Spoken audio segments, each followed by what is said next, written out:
Siapa yang mengizinkan dia masuk? Suara Ratih Kurniawati terdengar tajam di tengah aula utama Villa Bandung yang dipenuhi cahaya lampu kristal. Semua tamu menoleh ke arah pintu besar dari kayu jati tempat Nabila Pramesti berdiri dengan mantel krem sederhana dan wajah yang tidak memperlihatkan rasa gentar. Di belakangnya hujan tipis turun di halaman batu seolah langit ikut menahan napas melihat seorang perempuan yang dulu dianggap tak punya tempat kembali. Para penonton yang setia sebelum kisah ini bergerak lebih jauh, izinkan suara ini menyapa kalian seperti seorang pemandu di depan panggung. Bila kalian menyukai cerita tentang harga diri, kebenaran dan perempuan yang bangkit tanpa kehilangan ketenangan, jangan lupa berlangganan kanal ini, agar setiap kisah berikutnya bisa menemani malam kalian. Sekarang mari kita masuk ke ruang megah itu, tempat senyuman palsu mulai runtuh satu demi satu. Ratih berdiri di dekat meja panjang yang dipenuhi rangkaian bunga putih dan hidangan mahal. Di sisinya Selina Mahardika mengenakan gaun satin berwarna lembut tersenyum seperti seseorang yang baru saja diberi mahkota. Rangga Wicaksana, suami Nabila, menatap pintu dengan rahang mengeras. Ia tidak menduga perempuan yang selama berbulan-bulan ia anggap mudah disingkirkan akan muncul tepat ketika ibunya hendak memperkenalkan Selina sebagai calon nyonya baru dalam keluarga mereka. Nabila tidak melangkah tergesa. Sepatunya menyentuh lantai marmer dengan irama tenang membuat suara percakapan para tamu perlahan memudar. Ia mengenali setiap sudut villa itu, dari tangga melengkung di sisi kanan hingga lukisan tua di atas perapian. Dulu ia memilih sendiri kain pelapis sofa, memperbaiki atap yang bocor dan menyelamatkan taman belakang dari kerusakan panjang. Namun malam itu semua orang memandangnya seperti tamu tak diundang. "Kau datang untuk membuat keributan?" tanya Rangga dengan suara tertahan. Ia mencoba tersenyum kepada para kolega tetapi keringat tipis muncul di pelipisnya. Nabila menatapnya tanpa kemarahan yang meledak, justru ketenangan itu membuat Rangga semakin gelisah. Selama ini ia terbiasa melihat orang menunduk saat ia menaikkan suara. Di hadapan Nabila kekuasaannya terasa seperti gelas tipis yang mulai retak. Ratih maju setengah langkah, dagunya terangkat. "Rumah ini milik keluarga Wicaksana. Kau sudah tidak pantas menginjakan kaki di sini setelah semua yang terjadi." Beberapa tamu saling berbisik, sebagian berpura-pura memeriksa gelas minuman. Selina menahan senyum kecil seakan kalimat Ratih adalah pengumuman kemenangan. Namun Nabila hanya melihat ke arah tangga lalu ke jendela besar yang menghadap taman basah oleh hujan. "Bu Ratih," kata Nabila pelan, "saya datang bukan untuk meminta izin." Kalimat itu tidak panjang tetapi cukup membuat ruangan berhenti bergerak. Damar Suteja, pengurus lama villa yang berdiri di dekat pintu samping, menundukkan kepala dengan mata berkabut. Ia tahu sesuatu yang tidak diketahui para tamu. Ia tahu siapa yang membayar perbaikan fondasi, siapa yang menandatangani perlindungan aset, dan siapa yang sebenarnya menyelamatkan rumah itu. Selina akhirnya melangkah mendekat, aroma parfumnya menyapu udara. "Nabila, malam ini acara keluarga. Akan lebih baik kalau kamu pergi sebelum suasananya menjadi tidak nyaman." Kata-katanya terdengar lembut tetapi matanya membawa rasa menang. Ia sudah membayangkan dirinya berdiri di balkon villa menerima tamu sebagai perempuan yang dipilih Rangga. Ia tidak tahu bahwa lantai yang ia injak menyimpan rahasia yang lebih berat daripada gaunnya. Nabila memandang Selina sebentar, bukan dengan cemburu melainkan dengan rasa kasihan yang hampir tidak terlihat. "Suasana sudah tidak nyaman sejak rumah yang bukan milik kalian dipakai untuk mempermalukan pemiliknya." Bisikan para tamu berubah menjadi gelombang kecil. Ratih menegang. Rangga langsung memotong, "Cukup, jangan bawa drama murah ke depan orang-orang penting. Kau tahu siapa saja yang hadir malam ini?" Nabila menoleh ke arah para tamu. Ada pengusaha tekstil, pemilik jaringan hotel, pejabat asosiasi bisnis, dan beberapa kerabat jauh yang dulu tersenyum padanya hanya saat membutuhkan bantuan. Ia mengenali wajah-wajah yang dahulu menikmati makan malam di meja ini sementara dirinya sibuk memastikan dapur berjalan baik. Malam itu mereka kembali hadir untuk menyaksikan pesta penggantian dirinya, tetapi tidak seorang pun menyangka akan menjadi saksi pembalikan nasib. "Aku tahu siapa mereka," jawab Nabila, "karena sebagian dari mereka pernah menerima undangan atas nama proyek konservasi villa ini." Rangga mengerutkan kening. Ia tidak memahami arah perkataan itu. Ratih melirik putranya berharap Rangga segera mengendalikan keadaan. Namun justru dari ekspresi bingung, Rangga, beberapa tamu mulai membaca bahwa keluarga Wicaksana mungkin tidak sepenuhnya menguasai kisah yang mereka pamerkan. Rangga mendekat dengan suara lebih rendah. "Kita bisa bicara di luar. Jangan permalukan dirimu sendiri." Di masa lalu kalimat seperti itu mungkin membuat Nabila diam demi menjaga nama keluarga. Ia pernah menelan begitu banyak rasa sakit karena percaya rumah tangga harus dilindungi dari pandangan luar. Tetapi malam ini ia tidak datang sebagai istri yang memohon ruang. Ia datang sebagai perempuan yang sudah selesai berduka. Yang perlu bicara bukan hanya kita berdua, ujar Nabila. Ada dokumen yang harus dibacakan, ada saksi yang harus hadir dan ada batas yang terlalu lama kalian langgar. Ratih tertawa kecil namun tawanya terdengar kering. Ia menatap para tamu mencoba mengajak mereka ikut meremehkan Nabila. Tidak ada yang benar-benar tertawa. Bahkan musik lembut dari sudut aula terdengar terlalu hati-hati seperti takut menyentuh suasana yang menegang. Selina mulai merasa gaunnya terlalu sempit. Ia menatap Rangga mencari kepastian. Selama berbulan-bulan Rangga mengatakan bahwa Nabila hanyalah perempuan tanpa pengaruh istri yang terlalu diam dan terlalu mudah digeser. Ia berkata Villa Bandung adalah simbol keluarga wicaksana, warisan yang akan mereka gunakan untuk memulai babak baru. Sekarang mendengar kata dokumen dan saksi, Selina merasakan sesuatu yang dingin merayap di balik senyumnya. Damar bergerak pelan dari pintu samping tetapi Ratih segera menatapnya tajam. Kau tetap di tempatmu. Pengurus tua itu berhenti, tangannya menggenggam ujung jas hitam yang sudah lama ia pakai untuk acara resmi. Nabila melihatnya dan memberi anggukan kecil. Tidak ada perintah, tidak ada tekanan. Hanya pengakuan diam kepada seseorang yang selama ini menyaksikan kebenaran terkubur di bawah suara orang-orang berkuasa. Tiba-tiba pintu utama kembali terbuka. Dua orang masuk dari bawah cahaya hujan, seorang pria berusia matang dengan koper dokumen hitam dan seorang pria lain berpenampilan rapi dengan jas gelap yang memancarkan wibawa tanpa perlu memperkenalkan diri. Beberapa tamu langsung mengenali wajah kedua. Bisikan baru muncul di antara mereka. Itu Ardian Mahesa, seseorang berucap lirih, direktur utama Mahesa Properti. Rangga membeku sesaat. Nama Ardian Mahesa bukan nama kecil di Bandung maupun Jakarta. Selama ini Rangga berusaha mendekati kelompok bisnis Mahesa untuk menyelamatkan kontrak distribusinya yang mulai goyah. Ia bahkan pernah membanggakan kepada ibunya bahwa keluarga mereka akan segera memiliki akses ke lingkaran Mahesa. Namun kini pria itu datang bukan di sisinya melainkan di belakang Nabila seperti seseorang yang sudah tahu kemana kebenaran harus berdiri. Pria dengan koper dokumen melangkah lebih dahulu. Selamat malam, saya Farhan Wiratama, kuasa hukum Nabila Pramesti. Suaranya tenang, tidak tinggi tetapi jelas menjangkau seluruh ruangan. Ratih langsung memucat lalu menutupinya dengan amarah. Pengacara, untuk apa membawa pengacara ke pesta keluarga? Farhan tidak membalas dengan emosi. Ia hanya membuka kancing jasnya, mengeluarkan map tebal lalu berdiri di sisi kiri Nabila. Ardian menatap Ratih dengan sopan namun dingin. Saya hadir sebagai pihak yang berkepentingan dalam status hukum villa ini. Juga sebagai direktur utama perusahaan yang pernah ditawarkan kerjasama oleh Tuan Rangga menggunakan alamat dan nama properti ini. Kalimat itu jatuh seperti batu ke permukaan air. Rangga menatap Ardian lalu Nabila dan untuk pertama kalinya malam itu matanya memperlihatkan rasa takut yang tidak bisa ia sembunyikan. Nabila menghirup napas perlahan. Ia teringat malam ketika atap ruang makan bocor dan Ratih menyalahkannya karena dianggap tidak becus mengurus rumah.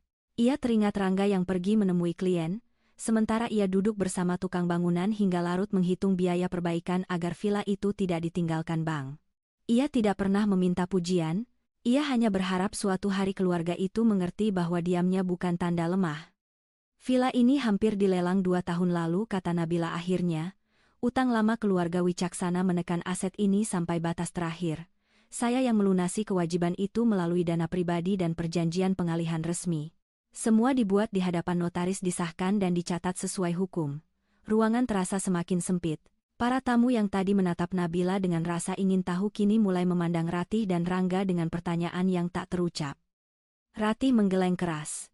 Itu tidak mungkin, kau hanya menantu, kau tidak punya uang sebanyak itu. Kalimat itu membuat mata Nabila sedikit berubah, bukan marah melainkan lelah. Bertahun-tahun ia mendengar nada yang sama, seolah nilai seseorang hanya boleh diukur dari seberapa keras ia memamerkan kekayaan. Rangga pernah menikahinya karena mengira ia sederhana lalu meremehkannya karena kesederhanaan itu tampak tidak menguntungkan. Farhan membuka map pertama. Dokumen kepemilikan, bukti pembayaran, akta pengalihan hak serta surat kuasa pengelolaan berada di sini. Pihak kami juga memiliki rekaman korespondensi mengenai pemeliharaan villa pajak dan renovasi. Semua atas nama Nabila Pramesti. Ia tidak menyerahkan map kepada sembarang orang, hanya mengangkatnya cukup tinggi agar semua melihat cap resmi di halaman depan. Rangga seperti kehilangan pijakan di lantai marmer yang dulu ia banggakan. Selina mundur setengah langkah.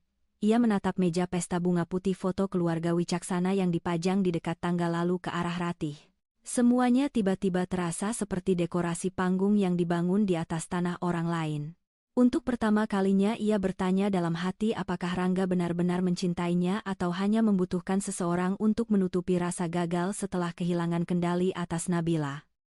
Rangga mencoba tertawa tetapi suaranya patah. Nabila, kau pasti salah paham. Kalau memang ada dokumen itu hanya urusan administrasi. Rumah ini tetap bagian dari sejarah keluarga kami. Nabila menatapnya lama. Di sana ia melihat pria yang dulu pernah ia percayai, pria yang kini lebih takut kehilangan wajah di depan tamu daripada memahami luka yang ia sebabkan. Jawaban Nabila keluar pelan, namun tidak menyisakan ruang untuk tawar-menawar. Sejarah tidak memberi hak kepada siapapun untuk menggunakan milik orang lain tanpa izin. Ratih menutup bibirnya rapat. Beberapa tamu mulai berdiri lebih tegak seakan ingin mengambil jarak dari pusat masalah. Ardian mengamati semua itu dengan wajah tak berubah tetapi matanya sesekali tertuju pada Nabila. Ia tahu perempuan itu tidak menikmati keruntuhan siapapun. Ia hanya sedang mengembalikan sesuatu ke tempat yang semestinya. Damar akhirnya maju kali ini tanpa menunggu izin Ratih. "Nyonya Nabila, benar," katanya dengan suara berat. "Saya melihat sendiri semua proses renovasi pembayaran dan pemeriksaan bangunan. Selama ini saya diam karena diminta menjaga kehormatan keluarga. Tapi kehormatan tidak bisa berdiri di atas penyangkalan." Ucapan itu membuat Ratih menatapnya seolah ia baru saja dikhianati. Namun Damar tidak menunduk lagi. Hujan di luar semakin jelas terdengar menimpa kaca jendela seperti ketukan panjang.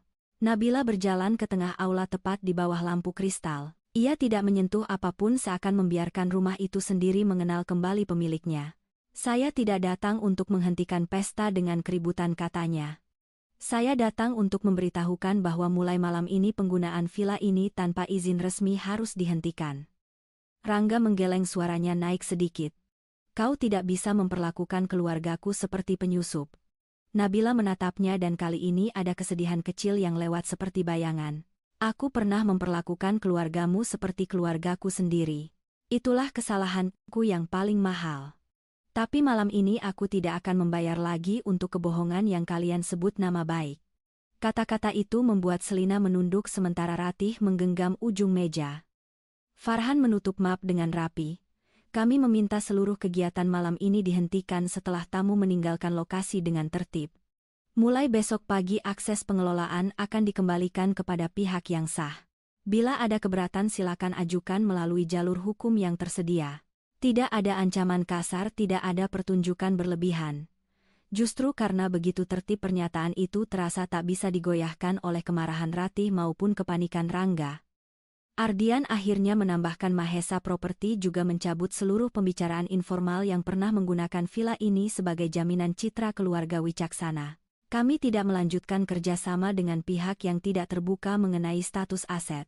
Bagi Rangga kalimat itu lebih menyakitkan daripada tatapan para tamu.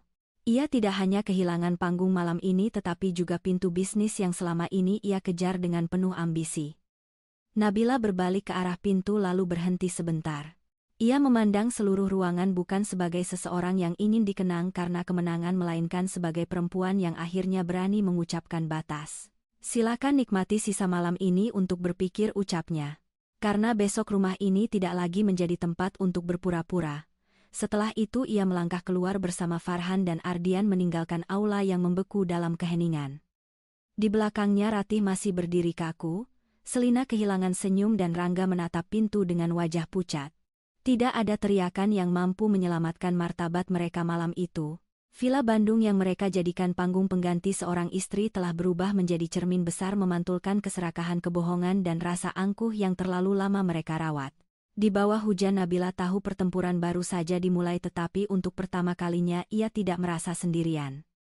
Pagi di Bandung datang dengan kabut tipis yang menggantung di atas halaman villa, rumput basah berkilau di bawah cahaya lembut namun ketenangan itu tidak mampu menutupi bekas kekacauan malam sebelumnya.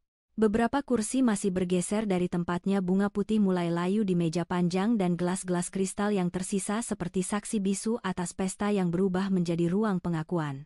Damar berdiri di ambang aula merasa rumah tua itu akhirnya bernapas kembali. Ratih tidak tidur hampir sepanjang malam.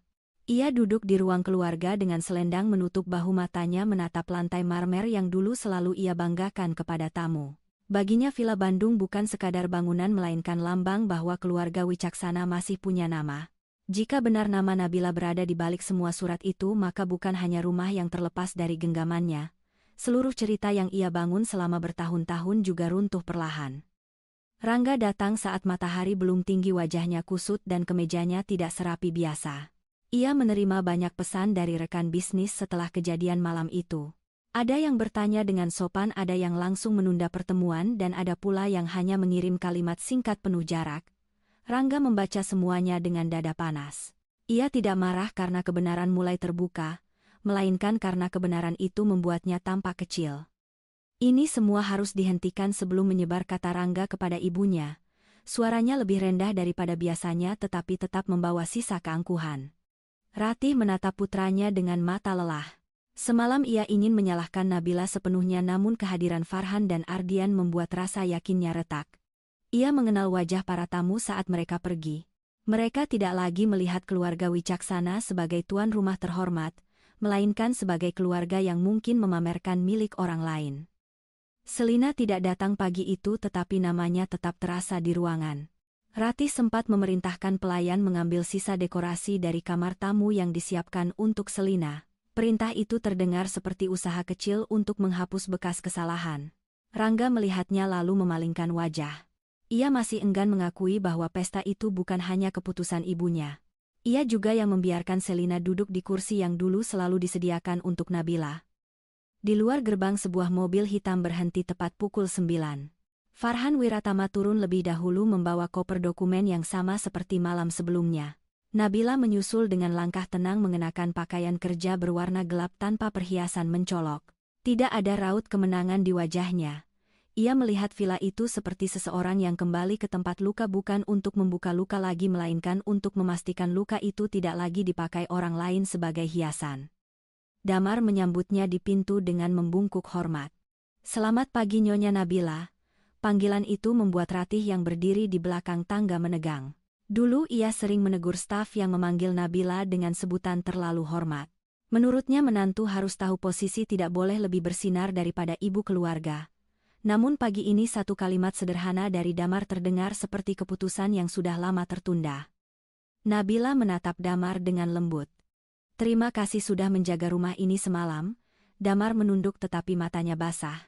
Ia ingin mengatakan bahwa ia gagal menjaga Nabila dari penghinaan selama bertahun-tahun tetapi bibirnya terlalu berat. Farhan memberi ruang bagi keheningan kecil itu lalu membuka koper dokumen di meja ruang keluarga. Kertas-kertas tertata rapi diberi penanda warna seakan setiap lembar telah menunggu waktunya untuk berbicara. Ratih duduk dengan punggung tegak. Rangga berdiri di dekat jendela menolak duduk seperti pihak yang sedang diperiksa. "Katakan saja apa maumu," ucapnya. "Uang? Permintaan maaf? Atau kau ingin semua orang tahu bahwa kau sekarang lebih kuat dari kami?" Nabila menatapnya tanpa berkedip. Ucapan itu memperlihatkan bahwa Rangga masih mengira semua hal berputar pada harga diri. Ia belum memahami bahwa ada batas yang tidak bisa ditebus dengan gaya bicara. "Saya ingin status rumah ini diakui sesuai hukum," jawab Nabila. "Saya ingin semua penggunaan tanpa izin dihentikan. Saya juga ingin tidak ada lagi nama keluarga Wicaksana dipakai untuk membuat kesepakatan apapun atas villa ini." Farhan menggeser dokumen pertama ke tengah meja. Di bagian atasnya tertulis nama Nabila Pramesti sebagai pemegang hak yang sah. Ratih menatap lembar itu lama seolah huruf-hurufnya bisa berubah jika ia cukup keras menolak. Farhan menjelaskan dengan nada tertib. 2 tahun lalu villa ini masuk daftar aset bermasalah karena sejumlah kewajiban keluarga Wicaksana yang tidak diselesaikan. Bank memberi peringatan terakhir dan proses pelepasan aset hampir berjalan. Pada masa itu Nabila mengajukan pelunasan penuh melalui rekening pribadinya kemudian menerima pengalihan hak berdasarkan perjanjian resmi. Semua dicatat melalui notaris dilengkapi bukti pajak pembayaran dan surat kuasa pengelolaan renovasi. Rangga memukul meja dengan telapak tangan tidak keras, tetapi cukup membuat gelas air bergetar. "Aku tidak pernah menyetujui itu." Farhan menatapnya datar. Persetujuan Tuan Rangga tidak diperlukan untuk aset yang saat itu telah dijaminkan oleh pemilik lama dan masuk proses penyelesaian kewajiban. Yang menandatangani pelepasan adalah pihak yang secara hukum tercatat memiliki kewenangan pada waktu itu.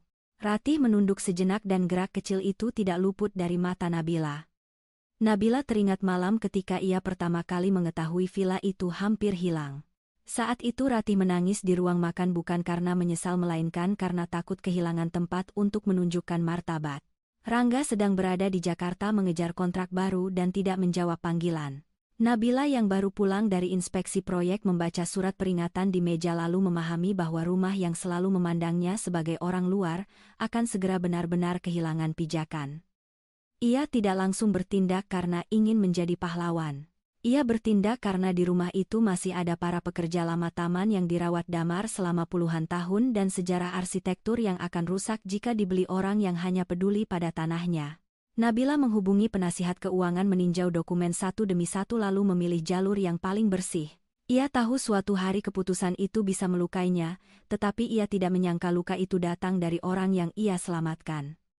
Ratih akhirnya bersuara kali ini tanpa ketajaman penuh. Mengapa kau tidak pernah mengatakannya dengan jelas? Nabila menatapnya dan ada getir yang halus dalam tatapannya. Saya pernah mencoba. Ibu mengatakan urusan aset keluarga bukan tempat saya ikut campur. Ibu juga mengatakan, saya tidak perlu merasa berjasa hanya karena membayar beberapa perbaikan. Ratih terdiam.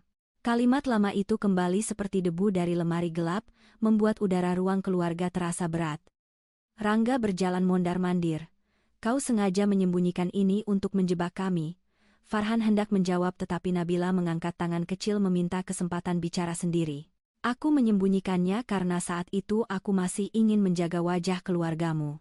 Aku tidak pernah memakai villa ini untuk mempermalukan kalian. Aku tidak pernah mengusir ibumu. Aku bahkan membiarkan nama Wicaksana tetap terpasang di acara amal agar orang tidak bertanya terlalu banyak. Damar yang berdiri di dekat pintu menundukkan kepala lebih dalam. Ia ingat acara amal itu. Nabila datang lebih awal memastikan dapur siap menata ruang penerima tamu lalu pulang melalui pintu samping sebelum wartawan lokal tiba. Ratih menerima pujian sebagai nyonya rumah yang menjaga warisan keluarga. Rangga berdiri di samping ibunya tersenyum kepada kamera sementara Nabila berada di balik semua pengaturan tanpa satupun nama disebut. Farhan membuka dokumen kedua. Ada hal lain yang perlu dicatat, setelah pengalihan hak terjadi beberapa pihak tetap menggunakan nama villa ini untuk pendekatan bisnis tanpa izin pemilik sah. Kami memiliki salinan proposal undangan dan pernyataan lisan yang kemudian dikonfirmasi oleh pihak ketiga. Rangga berhenti berjalan. Warna wajahnya berubah. Ia tahu beberapa proposal itu dibuat oleh stafnya atas arahan langsung darinya. Ia pernah merasa hal itu hanya strategi citra bukan masalah besar. Ratih menatap Rangga dengan cemas. Kau memakai nama villa untuk urusan perusahaan. Rangga tidak menjawab segera. Kesunyian itu menjadi jawaban yang lebih jelas daripada pengakuan. Nabila melihat hubungan ibu dan anak itu retak di tempat yang sama dengan kesombongan mereka. Selama ini Ratih percaya putranya adalah pusat kehormatan keluarga. Namun kehormatan yang tidak pernah diperiksa bisa berubah menjadi kebiasaan menutup mata. Semua orang memakai aset keluarga untuk membangun kepercayaan, kata Rangga akhirnya. Itu hal biasa dalam bisnis. Nabila menggeleng pelan. Bukan ketika aset itu bukan milikmu. Bukan ketika kau mengundang orang ke rumah yang secara hukum tidak kau punya. Bukan ketika kau memakai tempat itu untuk mengangkat perempuan lain dan menghapus keberadaan istrimu sendiri. Kalimat terakhir membuat ruangan hening karena tidak ada dokumen yang lebih kuat daripada luka yang disebut dengan tenang. Untuk sesaat Rangga seperti ingin membalas dengan suara tinggi tetapi ia kehilangan kata. Ia melihat Nabila bukan lagi perempuan yang dulu menyiapkan teh saat ibunya marah atau istri yang memilih diam agar makan malam keluarga tetap utuh. Perempuan di depannya membawa kebenaran dengan cara yang rapi, tidak memberi celah bagi dramanya. Semakin ia mencoba membuat Nabila tampak berlebihan semakin jelas bahwa dialah yang kehilangan kendali. Ratih mengusap pelipis.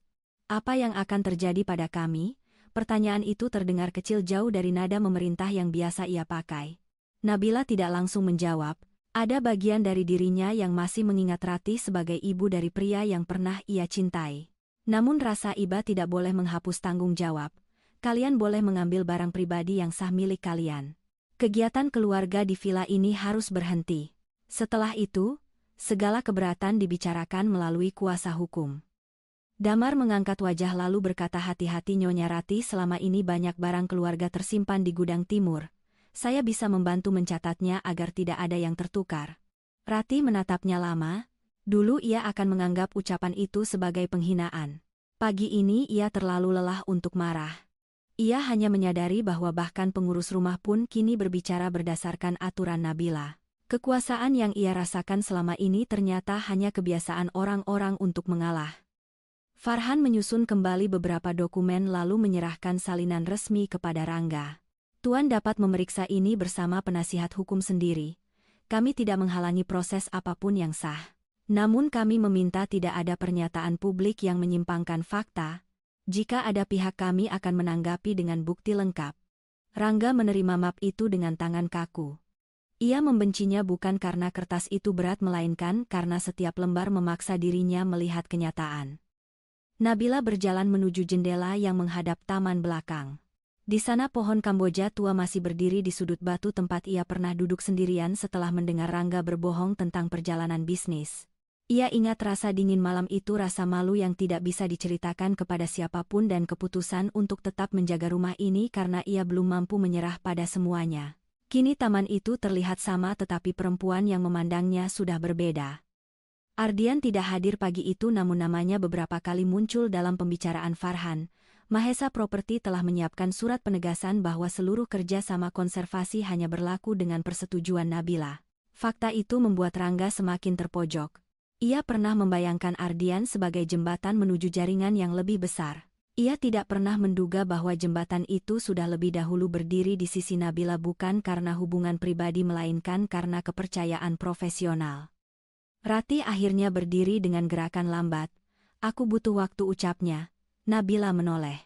Waktu untuk menerima bukan waktu untuk menyusun kebohongan baru. Ratih tersentak tetapi tidak membalas. Ada sesuatu dalam suara Nabila yang membuatnya mengerti bahwa pintu untuk memanipulasi keadaan telah tertutup.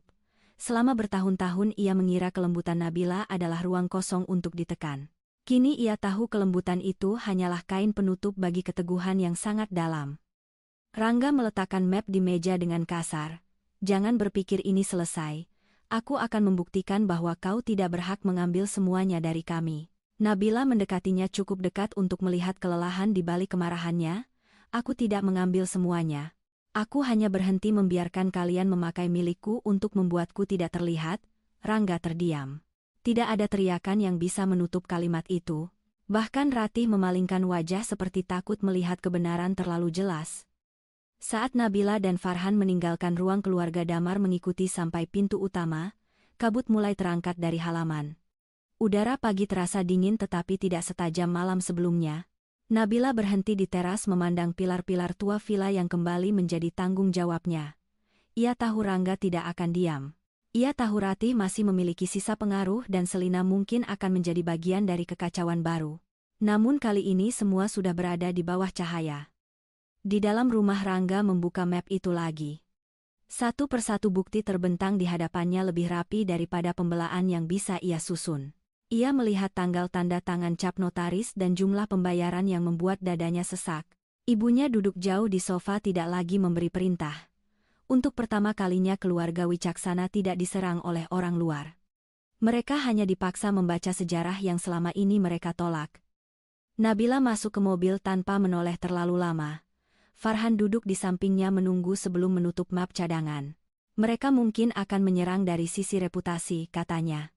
Nabila mengangguk. Aku tahu. Tidak ada rasa takut dalam suaranya, hanya kelelahan yang terkendali. Ia sudah memperkirakan bahwa orang yang kehilangan panggung akan mencoba membakar tirai. Namun ia juga tahu kebenaran yang ditata dengan sabar lebih kuat daripada amarah yang terburu-buru. Mobil bergerak melewati gerbang besi villa. Di kaca spion Nabila melihat bangunan itu menjauh sedikit demi sedikit tetapi bukan sebagai tempat yang hilang. Untuk pertama kalinya setelah sekian lama ia tidak merasa terusir dari rumah yang pernah ia selamatkan. Ia hanya sedang memberi kesempatan terakhir bagi orang-orang di dalamnya untuk keluar dengan martabat tersisa. Jika mereka menolak maka babak berikutnya tidak lagi berbicara tentang rasa sakit melainkan tentang akibat. Kabar tentang pesta yang berubah menjadi perdebatan hukum menyebar lebih cepat daripada hujan yang mengering dari batu halaman. Pada siang hari beberapa tamu telah mengirim pesan hati-hati kepada kenalan mereka, tidak menyebut nama secara terang, tetapi cukup membuat lingkaran bisnis Bandung mulai bertanya. Villa Wicaksana yang selama ini dianggap simbol kemapanan tiba-tiba menjadi bahan bisik-bisik. Di balik semua itu nama Nabila Pramesti muncul perlahan seperti cahaya dari balik tirai tebal. Rangga menghabiskan pagi berikutnya di kantornya dengan wajah suram.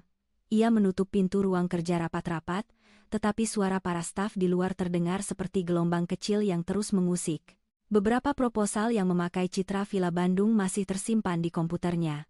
Ia pernah merasa bangga menempatkan foto villa itu di halaman depan seolah bangunan tua tersebut adalah bukti kekuatan keluarganya.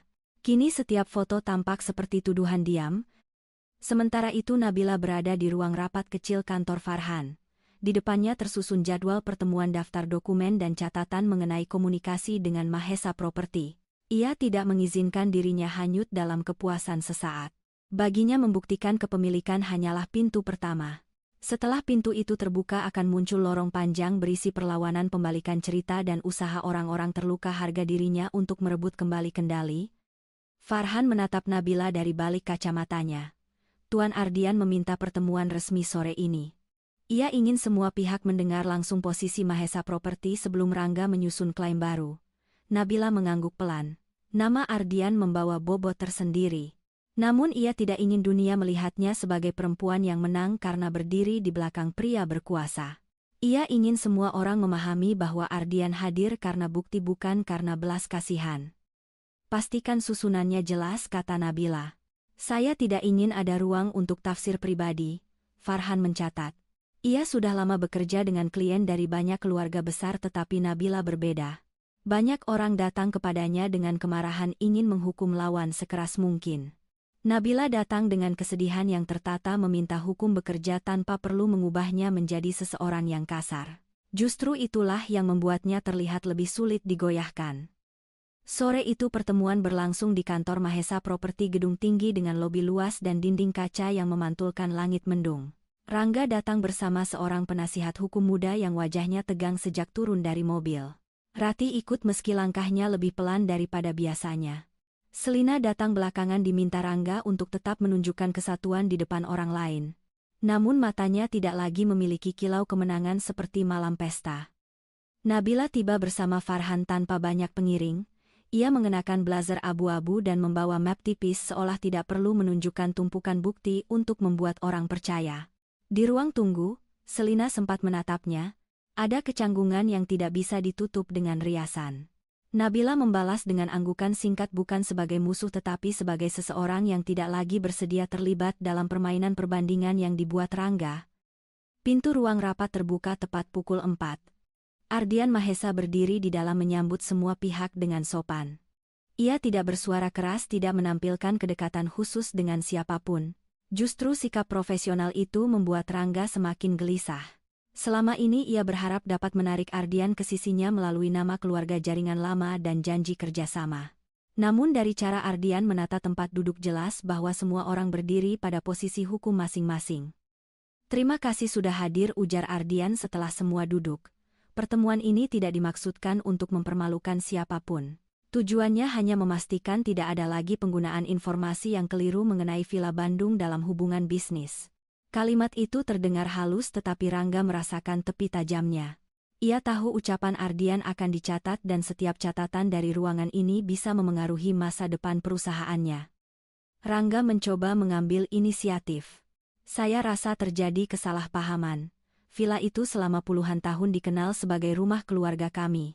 Jika ada perubahan administratif seharusnya dibicarakan secara internal bukan langsung merusak reputasi bisnis saya. Ia menoleh kepada Nabila berharap kata reputasi membuatnya tampak sebagai korban. Namun Nabila tidak bereaksi. Farhan hanya membuka buku catatan menulis beberapa kata lalu kembali menatap Ardian. Ardian menyilangkan jari di atas meja. Saya memahami nilai sejarah keluarga.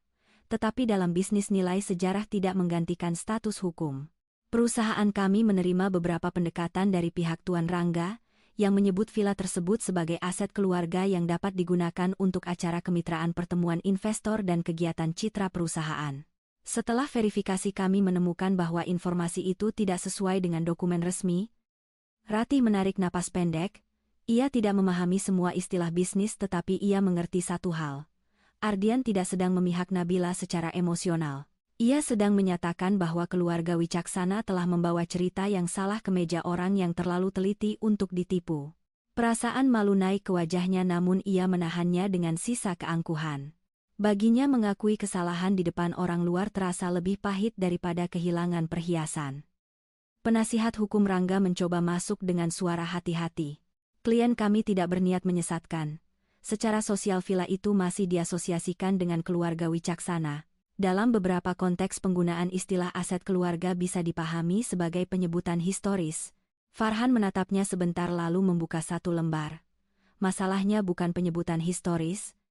Masalahnya adalah penggunaan status tersebut untuk membangun kepercayaan bisnis dan mengundang pihak lain ke properti tanpa izin pemilik sah. Selina menunduk ke meja. Ia mulai memahami bahwa pesta malam itu bukan sekadar tindakan tidak sopan terhadap Nabila.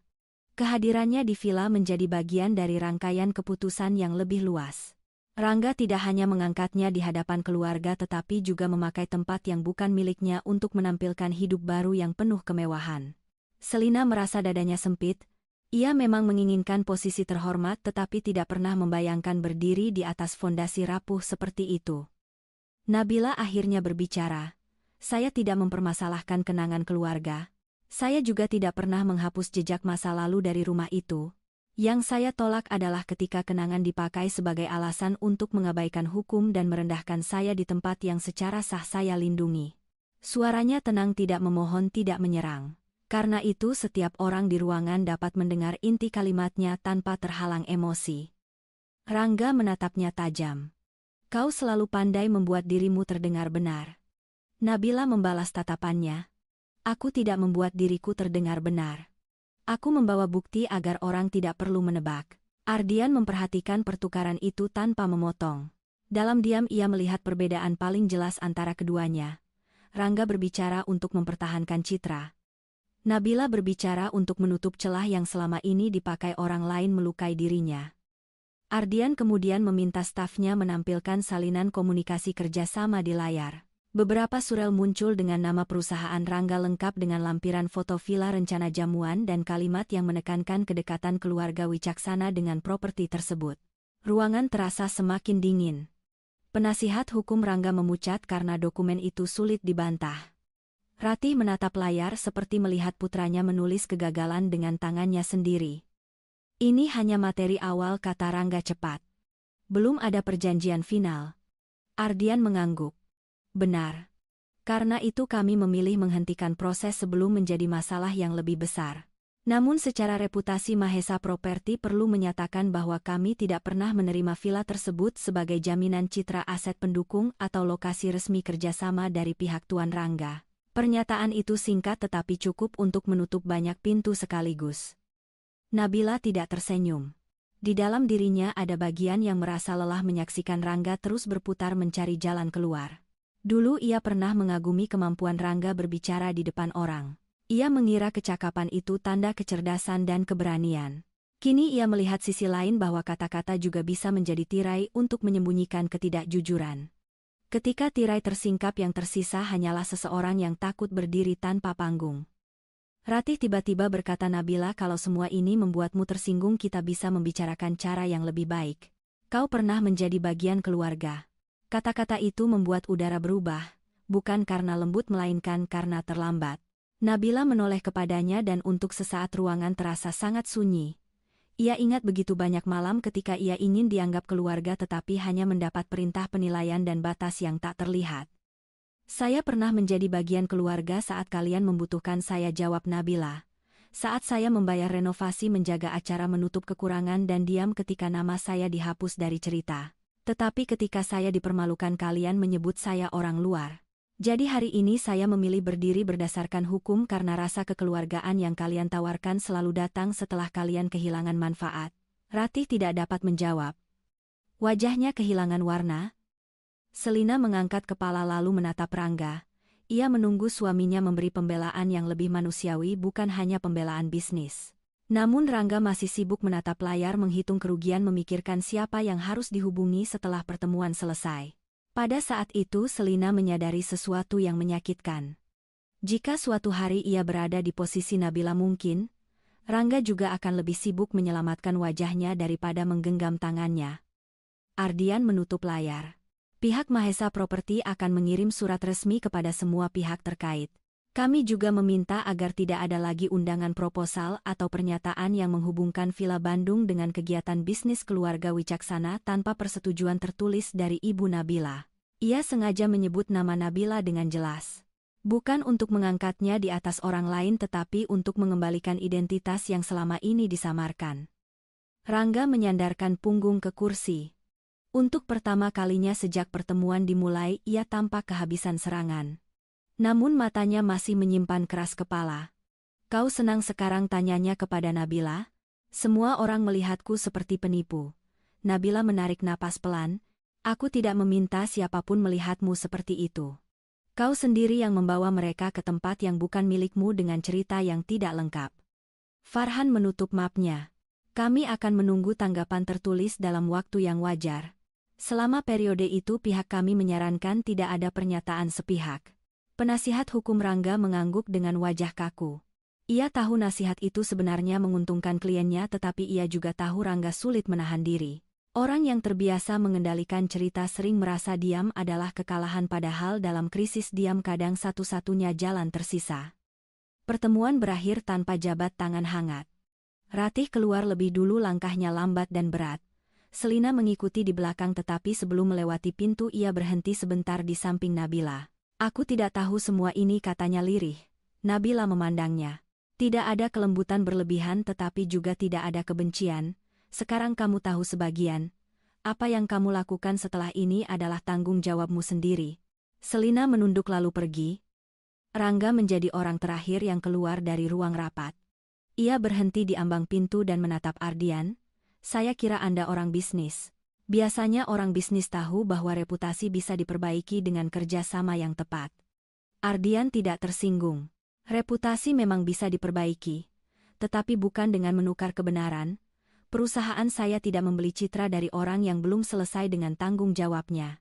Rangga mengepalkan tangan lalu pergi tanpa kata. Setelah ruangan kosong Ardian berdiri di dekat jendela. Nabila masih duduk seperti baru saja melepaskan napas panjang yang ia tahan bertahun-tahun. Farhan memberi mereka ruang dengan memeriksa catatannya di ujung meja. Ardian berkata pelan, Anda tidak perlu menjelaskan masa lalu kepada mereka lebih dari yang diperlukan. Nabila menatapnya. Kadang bukan mereka yang perlu mendengar. Kadang saya sendiri perlu memastikan bahwa saya tidak lagi menyembunyikan luka demi menjaga wajah orang lain. Ardian memahami kalimat itu dengan diam. Ia mengenal Nabila bukan dari kisah rumah tangganya melainkan dari proyek konservasi yang dikerjakan dengan ketelitian luar biasa. Ia pernah melihatnya berdiri di lokasi bangunan tua menolak pembongkaran cepat, meski investor lain menekan. Nabila selalu percaya bahwa sesuatu yang rapuh bukan berarti tidak bernilai. Kini ia melihat prinsip itu juga berlaku pada hidupnya sendiri. Ia menyelamatkan rumah tetapi akhirnya harus menyelamatkan dirinya. Farhan menutup buku catatan. Langkah berikutnya adalah mengunci akses administratif villa. Kita perlu memastikan semua kunci catatan staf dan arsip pajak berada dalam pengawasan baru. Nabila mengangguk. Lakukan dengan tertib, jangan buat pegawai lama merasa dihukum. Jawaban itu membuat Ardian menoleh kepadanya dengan rasa hormat yang lebih dalam. Bahkan setelah dipermalukan Nabila masih memikirkan orang-orang kecil yang bisa terjebak di antara konflik keluarga besar. Di luar gedung Langit Bandung mulai gelap.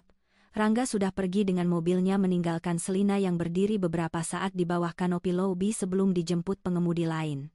Ratih duduk di kursi belakang mobil keluarga memandang kosong ke jalan. Tidak satu pun dari mereka berbicara. Untuk pertama kalinya kekalahan tidak datang sebagai ledakan besar melainkan sebagai kesunyian panjang yang memaksa mereka mendengar suara pikiran masing-masing. Malam itu Nabila kembali ke apartemennya dengan tubuh letih. Ia melepas sepatu, menaruh map di meja lalu berdiri lama di depan jendela. Lampu kota tampak seperti titik-titik kecil yang menjaga jarak. Ponselnya bergetar beberapa kali tetapi ia tidak langsung membacanya. Ia tahu pesan-pesan baru akan datang, sebagian berisi dukungan, sebagian lagi rasa ingin tahu. Namun yang paling penting telah terjadi. Ruang yang dulu dipenuhi bisik-bisik kini mulai dipenuhi fakta. Sebelum tidur ia menerima pesan singkat dari Damar. Pengurus tua itu menulis bahwa beberapa staf villa bertanya apakah mereka masih boleh bekerja di sana. Nabila membalas dengan hati-hati meminta Damar menenangkan mereka dan mengatakan bahwa tidak ada orang jujur yang akan kehilangan tempat hanya karena kebenaran berganti pemilik. Setelah mengirim pesan itu Nabila memejamkan mata. Di luar sana Rangga mungkin sedang menyusun serangan baru. Namun kali ini ia tidak lagi berdiri dalam gelap. Pagi setelah pertemuan di kantor Mahesa Properti Villa Bandung tidak lagi terasa seperti rumah yang sama. Gerbang besi masih berdiri megah, pohon-pohon masih meneteskan sisa hujan dan lantai marmer masih memantulkan cahaya lembut. Namun di dalamnya setiap langkah terdengar seperti pertanyaan. Para staf bekerja lebih pelan daripada biasa bukan karena malas melainkan karena mereka tahu sesuatu yang lama disembunyikan akhirnya keluar dari dinding-dinding tua itu.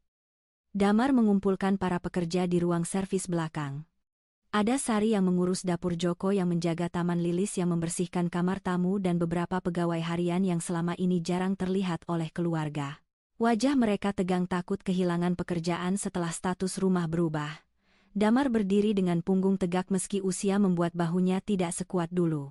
Ia membawa pesan Nabila dan pesan itu membuat banyak mata mulai basah. Nyonya Nabila mengatakan siapapun yang bekerja dengan jujur tidak akan disingkirkan, ucap Damar. Beliau ingin semua catatan kerja dibuat rapi bukan untuk mencari kesalahan tetapi agar rumah ini berjalan bersih.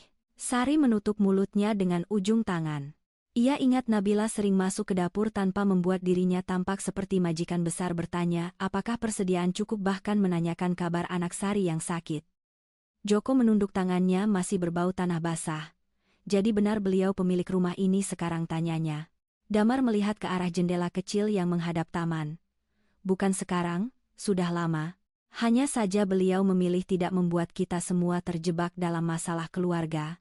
Kesunyian jatuh di antara mereka. Banyak hal yang dulu membingungkan mendadak mendapat bentuk. Mengapa tagihan perbaikan cepat dibayar, mengapa gaji tidak pernah terlambat? Mengapa Nabila selalu datang saat rumah hampir rusak? Di sisi lain kota, Ratih sedang menerima tamu di rumah keluarganya. Beberapa kerabat dekat datang dengan wajah penuh rasa ingin tahu yang disamarkan sebagai perhatian. Ratih duduk di ruang tamu mengenakan kebaya sederhana, tetapi tetap menjaga sikap anggun. Ia menyuguhkan teh namun tangannya sedikit gemetar saat mengangkat cangkir. Ia tahu sebagian dari mereka datang bukan untuk menghibur melainkan untuk memastikan seberapa jauh keluarga Wicaksana jatuh. Ratih, mungkin semua ini hanya masalah kesalahpahaman dokumen, kata seorang kerabat perempuan bernama Mira. Nada suaranya lembut tetapi matanya tajam. Namun orang-orang mulai bicara, pesta itu terlalu ramai untuk dilupakan. Ratih menahan napas. Ia ingin berkata bahwa Nabila tidak tahu diri bahwa perempuan itu mempermalukan keluarga. Namun setelah melihat dokumen Farhan dan mendengar pernyataan Ardian, kata-kata lama terasa tidak lagi mudah dipakai. Rangga masuk ke ruang tamu dengan wajah keras. Ia belum siap mendengar nasihat siapapun. Orang-orang bicara karena Nabila sengaja membuat panggung, katanya. Kalau dia benar-benar punya niat baik dia bisa menyelesaikan semuanya tanpa membawa pengacara dan direktur utama ke pesta. Beberapa kerabat saling menatap. Tidak ada yang langsung membantah tetapi tidak ada pula yang sepenuhnya percaya. Rangga merasakan itu dan rasa panas kembali naik ke dadanya. Mira meletakkan cangkirnya. Rangga, masalahnya bukan siapa yang datang. Masalahnya apakah surat itu benar. Kalimat itu membuat suasana membeku. Ratih menatap Mira dengan peringatan diam, tetapi kerabat itu tidak menunduk. Dalam keluarga besar banyak orang terbiasa mengikuti suara Ratih karena ia menjaga nama Wicaksana. Namun ketika nama itu mulai retak, keberanian kecil yang dulu disembunyikan pun mulai muncul dari sudut-sudut ruangan. Rangga berdiri lebih tegak. Kalian semua terlalu cepat percaya kepada Nabila. Mira menjawab perlahan. Mungkin karena selama ini kami terlalu cepat percaya kepadamu. Ucapan itu tidak keras tetapi meninggalkan bekas. Ratih menutup mata sejenak. Ia marah kepada Mira, marah kepada Nabila, marah kepada keadaan, tetapi bagian terdalam dirinya mulai bertanya apakah semua kemarahan itu hanya cara untuk menghindari rasa malu. Sementara itu Nabila memasuki villa bersama Farhan menjelang siang. Ia tidak membawa banyak orang. Hanya seorang staf administrasi Farhan dan seorang petugas inventaris yang mencatat kondisi aset. Nabila meminta mereka bekerja tanpa mengganggu para pegawai lama. Setiap lemari dibuka, setiap ruang difoto, setiap dokumen rumah tangga dikumpulkan. Bukan untuk merampas kenangan melainkan untuk memisahkan yang sah dari yang selama ini sengaja dibuat kabur. Di ruang kerja lama Nabila menemukan kotak kayu berisi salinan tagihan perbaikan, sebagian sudah menguning, sebagian masih baru. Ia mengenali tanda tangan teknisi atap, tukang listrik, ahli batu alam dan pemasok tanaman. Setiap lembar seperti membawa kembali malam-malam sunyi ketika ia duduk sendirian menghitung biaya sambil menunggu Rangga pulang. Ia pernah merasa bodoh karena terlalu peduli. Kini ia tahu kepedulian itu tidak salah. Yang salah adalah menyerahkannya kepada orang yang tidak menghargai. Damar berdiri di ambang pintu ruang kerja. "Nyonya, ada beberapa catatan lama yang saya simpan." Ia menyerahkan buku besar bersampul coklat. Di dalamnya terdapat tanggal kedatangan kontraktor, pembayaran darurat, dan beberapa pesan yang pernah Nabila titipkan. Farhan menerima buku itu dengan hati-hati. Nabila menatap Damar, merasa sesuatu di dadanya menghangat. Tidak semua orang diam karena pengecut. Ada yang diam karena menunggu waktu ketika kebenaran bisa dilindungi. "Kenapa Pak Damar menyimpannya?" tanya Nabila. Damar menarik napas panjang. "Karena saya takut suatu hari semua yang Nyonya lakukan dianggap tidak pernah ada." Kalimat itu membuat Nabila terdiam. Selama ini ia mengira dirinya sendiri yang mengingat semua detail kecil itu. Ternyata ada mata lain yang melihat, ada hati lain yang mencatat. Ia menunduk sejenak, bukan karena kalah melainkan karena rasa lega kadang datang dengan air mata yang hampir jatuh. Farhan membuka beberapa halaman buku besar. "Ini penting. Catatan internal seperti ini bisa mendukung bukti pola pengelolaan." Nabila mengangguk lalu menutup matanya sebentar. Ia bukan ingin menyeret semua orang ke medan hukum. Namun bila Rangga berusaha memutar cerita bukti dari orang-orang sederhana ini akan menjadi pagar yang menjaga kebenaran, ia tidak akan membiarkan kesetiaan mereka dibalas dengan kebohongan baru. Menjelang sore Rangga datang ke villa tanpa pemberitahuan. Mobilnya berhenti terlalu mendadak di depan tangga. Ia masuk dengan langkah cepat, menatap petugas inventaris seperti melihat penyusup. "Siapa yang mengizinkan kalian menyentuh barang keluarga saya?" suaranya menggema di aula. Para staf langsung menyingkir. Nabila keluar dari ruang kerja, wajahnya tetap tenang meski suasana berubah tajam. Ia sudah memperkirakan kedatangan ini. "Saya yang mengizinkan," jawab Nabila. "Mereka mencatat aset rumah, bukan mengambil barang pribadi kalian." Rangga tertawa pendek. "Kau bicara seperti pemilik istana." Nabila tidak terpancing. "Saya bicara seperti orang yang bertanggung jawab atas rumah ini." Damar berdiri beberapa langkah di belakang Nabila. Untuk pertama kalinya ia tidak bergerak mendekati Rangga ketika pria itu marah. Perubahan kecil itu membuat Rangga merasa semakin kehilangan kuasa. Rangga melihat buku besar di tangan Farhan. "Apa itu?" Farhan menjawab tanpa ragu, "Catatan perawatan villa yang disimpan Pak Damar." Rangga menoleh tajam kepada pengurus tua itu. "Jadi sekarang kau bekerja untuknya?" Damar menatap lantai sebentar lalu mengangkat wajah. "Saya bekerja untuk rumah ini, dan selama bertahun-tahun orang yang paling menjaga rumah ini adalah Nyonya Nabila." Kata-kata itu membuat beberapa staf di koridor menahan napas. Kemarahan Rangga berubah menjadi rasa tersinggung yang lebih dalam. Ia tidak pernah berpikir pelayan pengurus dan tukang taman memiliki penilaian sendiri. Baginya mereka adalah orang-orang yang seharusnya mengikuti nama besar keluarga. Mendengar Damar menyebut Nabila sebagai penjaga rumah terasa seperti pukulan terhadap seluruh keyakinannya. Ia mendekat, tetapi Farhan maju setengah langkah cukup untuk mengingatkan bahwa kemarahan tidak bisa lagi bergerak tanpa batas. "Jangan membuat ini semakin buruk Tuan Rangga," kata Farhan. Suaranya rendah namun jelas. "Semua pembicaraan bisa dicatat." Rangga menatapnya lalu menatap Nabila. "Kau senang membuat semua orang melawanku?" Nabila menjawab pelan. "Aku tidak meminta siapapun melawanmu. Aku hanya berhenti memaksa mereka diam untuk melindungimu." Jawaban itu membuat ruang aula terasa sangat luas, seolah setiap dinding ikut mengembalikan suara yang selama ini ditahan. Sari tiba-tiba muncul dari arah dapur. Ia tampak gugup tetapi tetap melangkah maju. "Tuan Rangga, maaf. Saya hanya ingin mengatakan sesuatu." Semua orang menoleh. Sari menggenggam celemeknya erat. Saat dapur hampir ditutup karena tunggakan pemasok Nyonya Nabila yang membayar. "Beliau juga yang meminta kami tetap bekerja agar keluarga tidak malu saat ada acara." Suaranya bergetar namun kalimatnya jelas. Rangga menatapnya seperti tidak percaya. Setelah Sari Joko ikut bicara dari dekat pintu taman, pohon-pohon di belakang juga diselamatkan beliau. Waktu itu ada rencana menebang semuanya untuk menjual kayu tua. Nyonya Nabila menolak lalu membayar perawatan tanah sendiri. Lilis menambahkan bahwa beberapa kamar tamu direnovasi dari dana Nabila bukan dari kas keluarga. Satu demi satu suara kecil keluar tidak berteriak tetapi cukup untuk memenuhi ruangan dengan kenyataan yang tak dapat dibantah. Rangga memandang mereka semua dengan wajah memerah. Kalian lupa siapa yang memberi kalian tempat bekerja? Damar menjawab lebih dulu. Kami tidak lupa Tuan. Tapi kami juga tidak boleh lupa siapa yang memastikan kami tetap dibayar saat kas keluarga kosong. Ucapan itu membuat Rangga kehilangan kalimat berikutnya. Selama ini ia mengira kebaikan Nabila tidak terlihat karena ia sendiri tidak melihatnya. Ternyata banyak orang melihat, hanya saja mereka terlalu takut untuk bersuara. Nabila merasa dadanya berat. Ia tidak pernah berniat menjadikan para staf sebagai tameng. Melihat mereka berbicara justru membuatnya sedih karena ia tahu keberanian itu lahir dari tekanan panjang. Ia mengangkat tangan pelan. Cukup. Tidak perlu ada yang membuktikan lebih banyak hari ini. Para staf menunduk.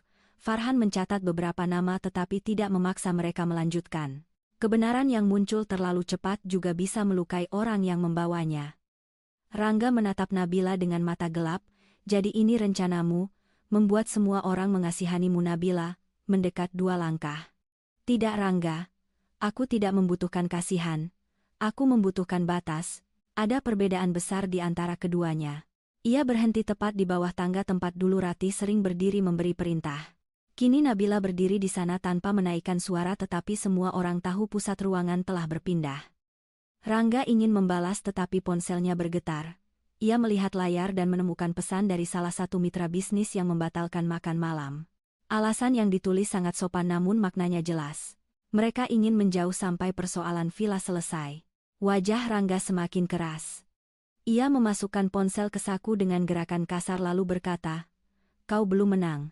Aku masih punya cara untuk memperbaiki semuanya." Memperbaiki berbeda dengan menutupi, jawab Nabila. Kalau kau benar-benar ingin memperbaiki, mulailah dengan berhenti memakai orang lain sebagai alat. Rangga menatapnya lama. Ada sesuatu dalam kalimat itu yang menyentuh Selina, meski ia tidak hadir di sana. Rangga sendiri tidak mau mengakuinya tetapi ia tahu Nabila tidak hanya berbicara tentang rumah. Ia berbicara tentang semua orang yang pernah ia tempatkan sesuai kebutuhan egonya. Rangga akhirnya pergi tanpa menutup pintu dengan keras mungkin karena terlalu banyak mata menyaksikan. Mobilnya meninggalkan halaman dengan suara ban di atas kerikil basah. Setelah itu aula kembali sunyi. Para staf tetap diam sampai Nabila berbalik kepada mereka. "Terima kasih sudah berkata jujur," ucapnya. "Tapi setelah ini jangan biarkan siapapun memaksa kalian memilih sisi berdasarkan rasa takut. Pilihlah aturan, pilihlah pekerjaan yang bersih dan lindungi diri kalian." Malam turun perlahan di atas villa. Nabila tetap berada di ruang kerja membaca buku catatan Damar halaman demi halaman. Beberapa tulisan sederhana membuatnya berhenti lama. Ada catatan tentang dirinya datang saat demam untuk memeriksa kebocoran. Ada catatan tentang ia meminta bonus kecil bagi staf setelah acara besar. Hal-hal itu bukan prestasi besar di mata dunia tetapi bagi Nabila catatan tersebut membuktikan bahwa tahun-tahun sunyi itu tidak sepenuhnya lenyap. Di rumah Ratih, Rangga menyampaikan kejadian itu dengan nada penuh kemarahan. Ratih mendengar sambil memegang tasbih kecil peninggalan ibunya, sesuatu yang jarang ia sentuh kecuali saat hatinya kacau. Ketika Rangga menyebut Damar dan para staf berbicara membela Nabila, wajah Ratih berubah. Ia merasa bukan hanya aset yang hilang tetapi juga kesetiaan orang-orang yang dulu mengangguk setiap kali ia memberi perintah. Ia mulai takut pada hal yang lebih menyakitkan daripada dokumen. "Besok aku akan bicara dengan beberapa kenalan media," kata Rangga. "Kita tidak bisa membiarkan versi Nabila menjadi satu-satunya cerita." Ratih menatap putranya dengan ragu. Dulu ia akan mendukung segala cara untuk menjaga nama keluarga. Namun setelah melihat satu demi satu bukti muncul, ia mulai memahami bahwa menyerang Nabila mungkin hanya membuka luka yang lebih besar. Meski begitu, kebiasaan mempertahankan gengsi terlalu kuat untuk dilepas dalam satu malam. "Berhati-hatilah," kata Ratih akhirnya. "Jangan sampai kau membuat kita kehilangan lebih banyak." Rangga tertawa pahit. "Kita sudah kehilangan terlalu banyak karena ibu membiarkan Nabila masuk terlalu jauh." Kalimat itu menusuk Ratih. Ia ingin membantah tetapi sebagian dirinya tahu Rangga sedang mencari tempat untuk melempar kesalahan. Selama ini ia membesarkan putranya dengan keyakinan bahwa nama keluarga selalu bisa menyelamatkan. Kini keyakinan itu kembali menagih harga. Di apartemennya Nabila menerima salinan digital catatan hari itu dari Farhan. Ia membaca laporan singkat lalu menutup laptop. Di luar jendela lampu kota Bandung tampak lembut hampir damai. Namun ia tahu badai berikutnya sedang disusun. Rangga tidak akan menerima kehilangan muka dengan diam. Ratih mungkin masih mencari pengaruh lama. Selina mungkin akan terseret antara ambisi dan rasa takut. Semua itu belum selesai. Nabila berjalan ke rak kecil dan mengambil foto lama villa sebelum direnovasi. Dindingnya kusam, taman belakang rusak dan jendela barat retak. Ia menyentuh tepi foto itu mengingat dirinya yang dulu masih berharap cinta bisa diperbaiki seperti rumah tua. Kini ia mengerti bangunan bisa dipulihkan bila fondasinya masih jujur. Namun hubungan yang dibangun di atas penghinaan hanya akan roboh lebih keras ketika kebenaran datang mengetuk. Keesokan paginya nama Villa Bandung mulai muncul dalam percakapan yang lebih luas. Tidak ada berita besar yang menyebutkan semua detail, tetapi beberapa unggahan samar dari akun bisnis lokal mulai menyinggung sengketa rumah keluarga menantu yang dianggap mengambil alih aset dan pesta yang berakhir memalukan. Rangga membaca semuanya dengan napas pendek. Ia tidak menulis unggahan itu sendiri tetapi ia tahu siapa yang ia hubungi malam sebelumnya dan bagaimana cerita itu mulai diarahkan. Di kantor Rangga suasana tidak seperti biasanya. Para manajer masuk dengan langkah berhati-hati membawa laporan yang semakin tidak menyenangkan. Dua calon rekan distribusi meminta penundaan, satu klien lama meminta klarifikasi status perusahaan dan beberapa undangan bisnis mendadak berubah menjadi pesan singkat tanpa kehangatan. Rangga menatap layar rapat dengan wajah kaku. Ia tahu reputasi yang ia bangun bertahun-tahun bisa retak bukan karena satu kesalahan, melainkan karena banyak orang kini mulai memeriksa ulang perkataannya. Pak Tim Komunikasi menyarankan kita merilis pernyataan, kata seorang manajer muda bernama Bima. Suaranya hati-hati takut salah memilih kata. Rangga mengangguk lalu melemparkan draft ke meja.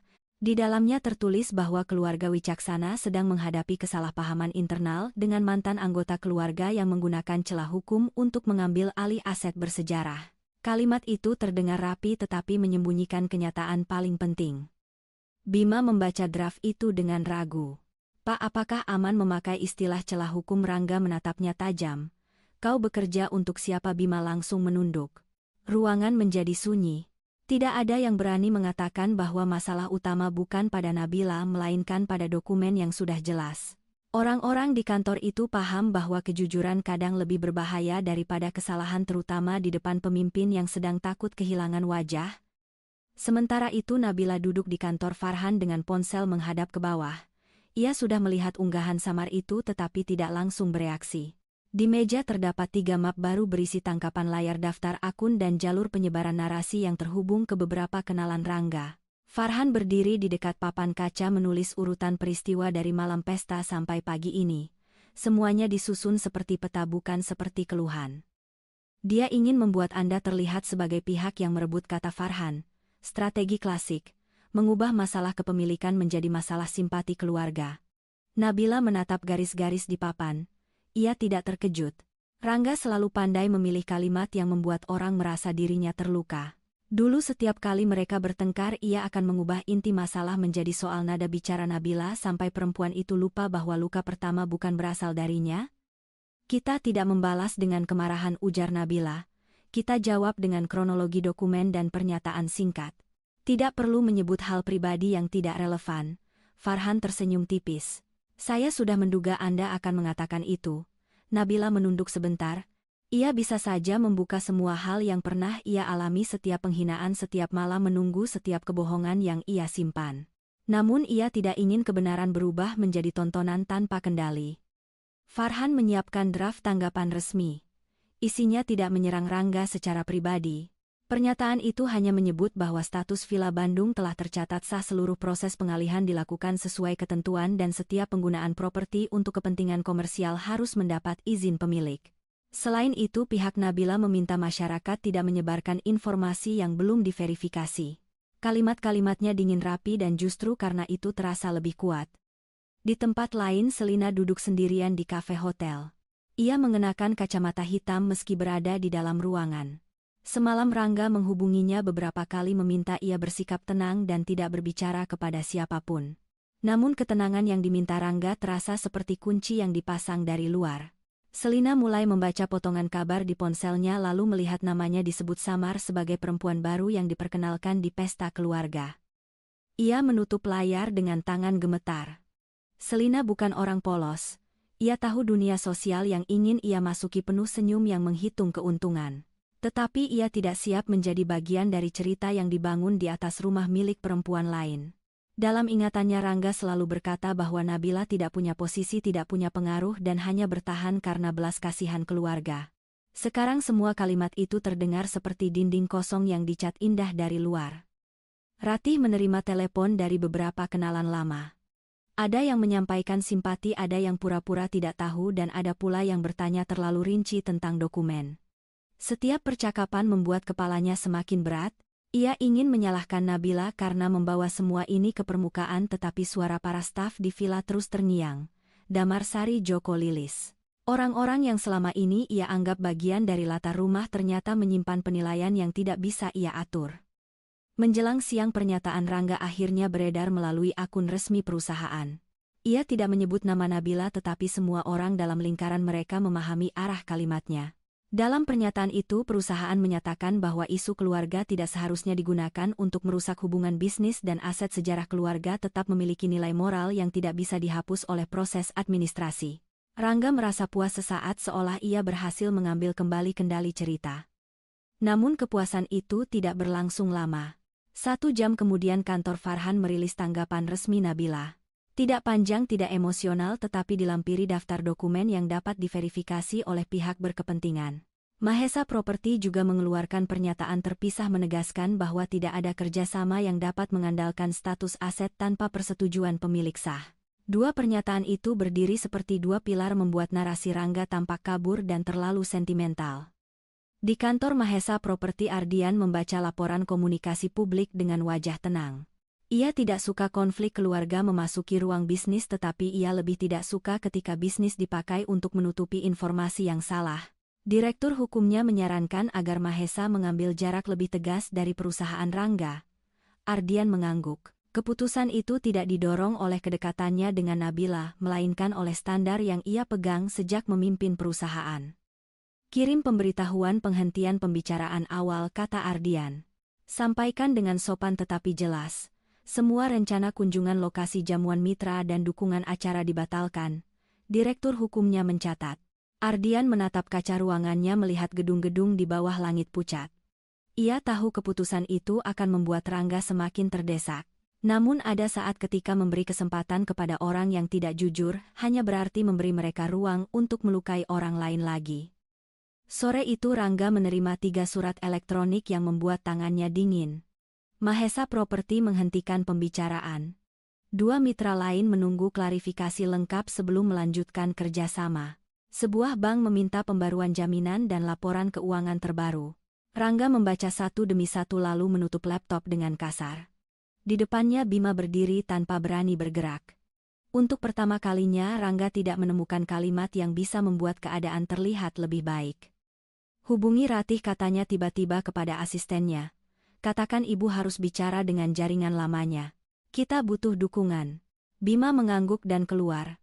Rangga menyandarkan kepala ke kursi, matanya menatap langit-langit. Ia tidak pernah membayangkan bahwa rumah yang ia jadikan panggung akan berubah menjadi pusat keruntuhan. Ia masih menolak menyebutnya kesalahan.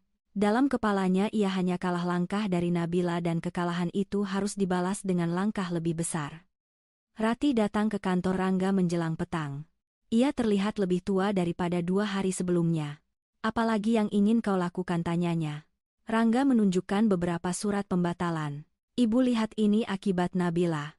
Dia membuat semua orang takut berhubungan dengan kita. Ratih membaca cepat lalu menutup map. Atau mereka takut karena kita tidak memberi informasi yang benar sejak awal. Kalimat itu keluar pelan tetapi cukup membuat Rangga menatap ibunya dengan tajam. Ibu sekarang membelanya, suara Rangga naik. Ratih memejamkan mata.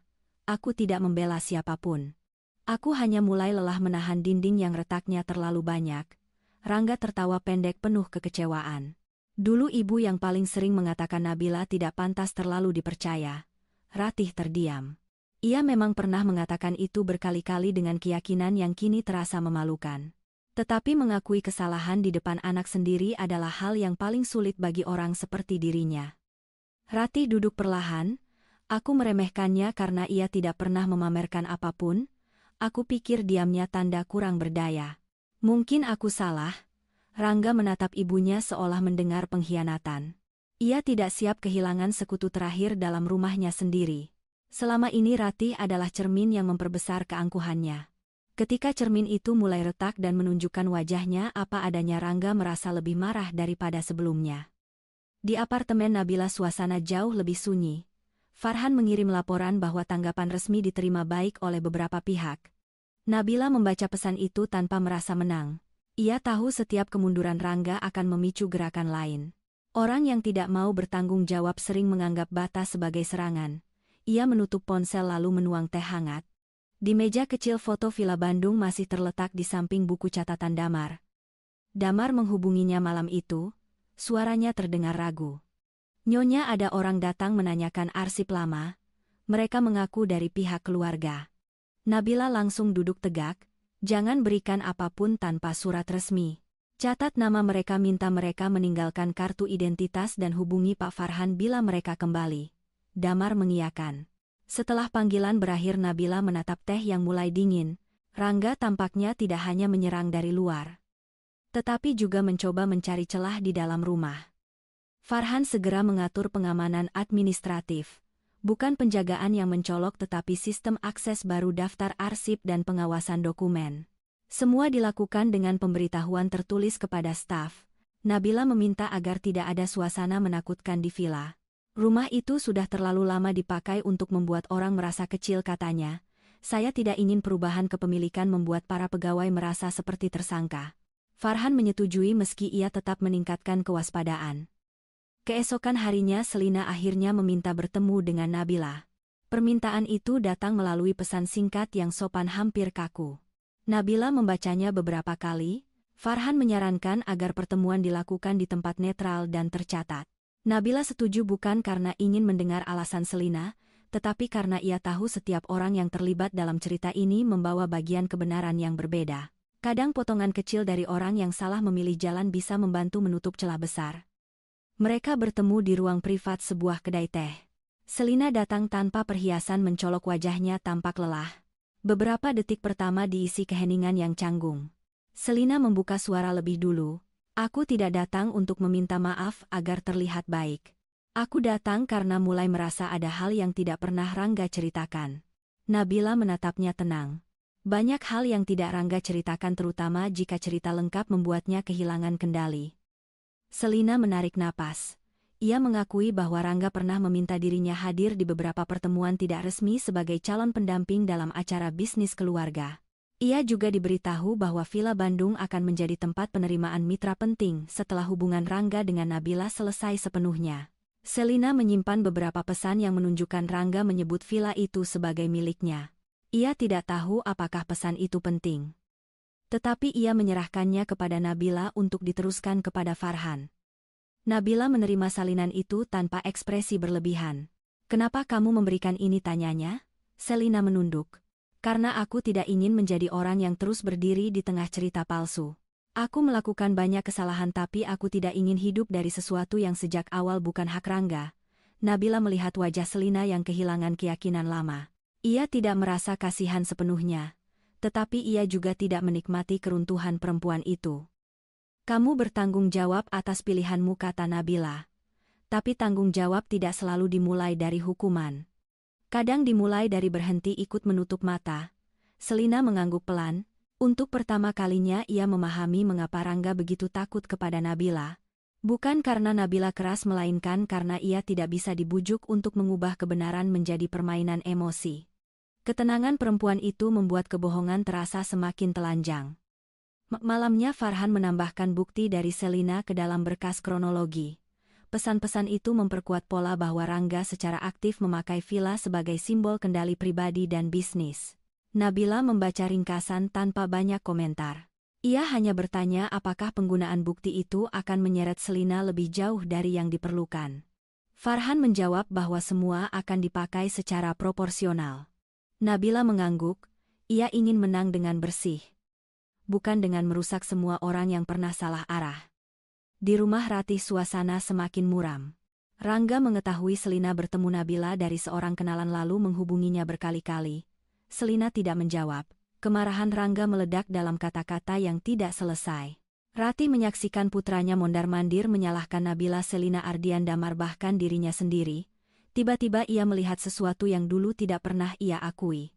Rangga bukan hanya sedang kehilangan aset, ia sedang kehilangan kemampuan untuk mengendalikan orang. Cukup, kata Ratih akhirnya. Rangga berhenti. Apa maksud Ibu? Ratih berdiri dengan tangan gemetar. Cukup menyalahkan semua orang. Kalau kau terus seperti ini yang tersisa dari keluarga kita bukan nama baik hanya kebisingan. Rangga terdiam bukan karena tersentuh, melainkan karena terkejut ibunya berani menentangnya. Ratih sendiri terkejut mendengar suaranya. Mungkin inilah pertama kalinya ia berbicara bukan untuk melindungi gengsi melainkan untuk menghentikan kerusakan. Rangga menatap ibunya lama. Jadi ibu memilih Nabila? Ratih menggeleng, air matanya tidak jatuh tetapi matanya memerah. Aku memilih kenyataan meski terlambat. Kalimat itu menggantung di ruang keluarga seperti lampu yang baru dinyalakan di ruangan penuh debu. Rangga tidak menjawab. Ia mengambil jasnya keluar dan membanting pintu mobil lebih keras daripada perlu. Ratih tetap berdiri di tempat, merasa untuk pertama kalinya rumahnya sendiri terlalu sunyi. Di tempat lain Nabila menerima pemberitahuan bahwa rapat resmi lanjutan akan digelar di Villa Bandung 2 hari lagi. Semua pihak terkait akan hadir termasuk perwakilan hukum Mahesa Properti dan beberapa mitra yang pernah menerima proposal Rangga. Farhan menyebut rapat itu sebagai titik penentu. Nabila memandang tanggal di layar lalu menarik napas panjang. Ia tidak menyukai panggung tetapi beberapa kebenaran memang harus berdiri di tengah ruangan agar tidak lagi diseret ke sudut gelap. Malam itu sebelum tidur Nabila menulis satu kalimat di buku kecilnya. Rumah tidak pernah benar-benar menjadi milik orang yang hanya memakainya untuk terlihat besar.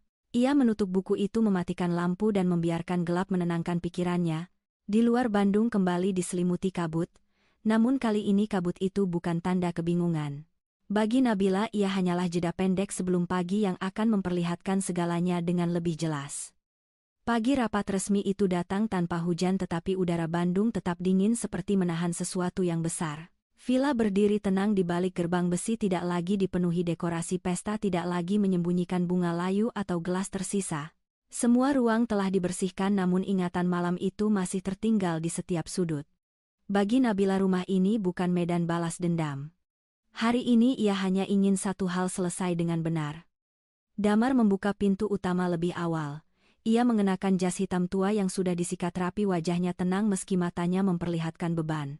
Di aula utama meja panjang disusun tanpa hiasan berlebihan.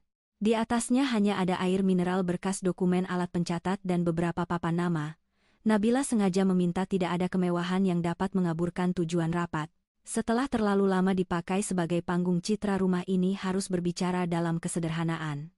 Farhan tiba bersama 2 staf hukumnya. Mereka memeriksa berkas satu persatu, menyesuaikan salinan dan memastikan catatan inventaris tersedia. Ardian datang tidak lama kemudian membawa perwakilan hukum Mahesa Properti. Ia menyapa Nabila dengan hormat tidak berlebihan lalu menempatkan dirinya di sisi yang telah ditentukan. Di matanya hari ini bukan sekadar soal satu villa. Ini tentang bagaimana kebohongan kecil dalam bisnis bisa tumbuh menjadi kerusakan yang menyeret banyak orang. Nabila berdiri sebentar di dekat jendela besar. Taman belakang tampak lebih rapi setelah Joko membersihkan sisa jejak acara. Pohon Kamboja tua bergoyang pelan seakan mengingatkan bahwa sesuatu yang bertahan lama selalu pernah melewati musim sulit. Nabila menyentuh ujung meja lalu menarik napas. Ia telah mempersiapkan diri untuk kemarahan, Rangga kecanggungan, Ratih kegugupan, Selina dan tatapan orang-orang yang ingin tahu lebih banyak daripada yang perlu mereka tahu. Rangga datang bersama penasihat, hukumnya, wajahnya tampak kaku tetapi tetap mencoba terlihat percaya diri. Ratih berjalan di belakangnya memakai kebaya gelap tanpa perhiasan besar. Ia tampak berbeda dari perempuan yang berdiri angkuh saat pesta. Ada kelelahan di matanya dan mungkin sedikit penyesalan yang belum berani ia sebut. Selina datang paling akhir. Ia tidak duduk di dekat Rangga melainkan memilih kursi terpisah yang membuat semua orang memahami jarak baru itu. Farhan membuka rapat dengan suara tenang. Ia menjelaskan bahwa pertemuan ini bertujuan mengonfirmasi status hukum villa penggunaan nama properti dalam kegiatan bisnis dan langkah penyelesaian yang harus diambil oleh setiap pihak.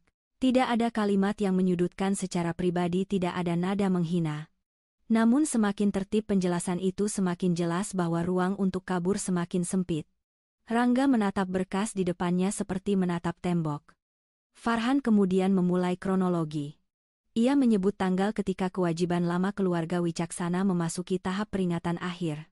Ia menunjukkan bukti pelunasan dari rekening Nabila, surat pengalihan hak catatan pajak dan dokumen notaris yang telah diverifikasi. Setiap lembar diserahkan dalam salinan resmi kepada pihak terkait. Ratih menunduk saat tanggal lama disebut. Ia mengingat masa itu.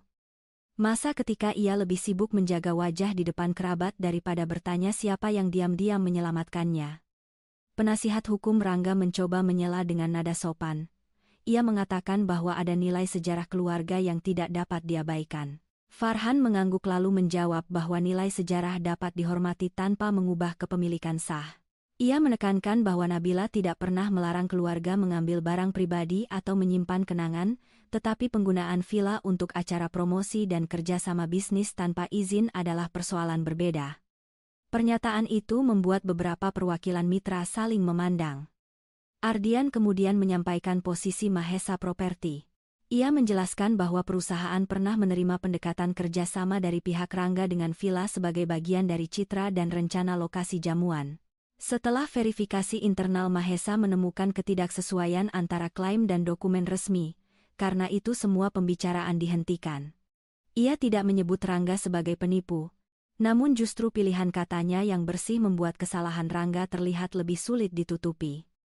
Rangga akhirnya tidak tahan. Ia berdiri mendadak membuat kursinya bergeser keras di lantai. Semua ini terlalu dilebih-lebihkan. Saya tidak pernah berniat merugikan siapapun. Rumah itu dikenal sebagai rumah keluarga saya sejak lama. Kalau Nabila merasa punya hak, seharusnya ia bicara baik-baik, bukan membuat semua orang berkumpul seolah saya melakukan kejahatan besar. Suaranya bergetar antara marah dan panik. Beberapa orang menatapnya tanpa ekspresi. Nabila tidak langsung menjawab. Ia membiarkan ruangan menyerap ucapan Rangga. Ketika ia akhirnya berbicara, suaranya pelan tetapi jelas. Aku pernah bicara baik-baik. Berkali-kali, aku pernah meminta agar nama villa tidak dipakai untuk acara tanpa izin. Aku pernah meminta agar dokumen dilihat bersama. Kamu menganggap semua itu hanya keluhan? Jadi hari ini aku tidak lagi meminta kamu percaya kepadaku. Aku meminta kamu membaca bukti. Rangga menatapnya dengan mata tajam. Kau selalu menunggu waktu paling memalukan untuk menunjukkan bukti. Nabila menahan napas sebentar. Tidak Rangga. Aku menunggu terlalu lama agar kamu tidak malu. Justru karena aku menunggu kamu merasa boleh melangkah lebih jauh. Kalimat itu membuat Ratih menutup mata. Ia tahu ada kebenaran di sana. Nabila pernah memilih diam saat ia seharusnya bersuara dan keluarga mereka memakai diam itu sebagai izin. Farhan menampilkan pesan dan proposal yang dikumpulkan dari berbagai sumber. Di sana terdapat pernyataan Rangga yang menyebut villa sebagai aset keluarga yang siap digunakan untuk jamuan mitra. Ada pula pesan kepada Selina membicarakan rencana menjadikan pesta sebagai awal pengumuman posisi baru dalam keluarga. Selina menunduk saat namanya disebut, tetapi ia tidak bersembunyi. Ia telah menyetujui salinannya dipakai selama disampaikan secara proporsional. Rangga memandang Selina dengan marah. Jadi kau menyerahkan pesan pribadi kepada mereka? Selina mengangkat wajah pucat tetapi mantap. Aku menyerahkan bukti bahwa aku juga pernah diberi cerita yang tidak lengkap. Ruangan kembali hening. Selina menelan ludah sebelum melanjutkan. Aku tidak bangga pada pilihanku. Aku hadir di pesta itu karena percaya rumah ini milikmu dan keluargamu.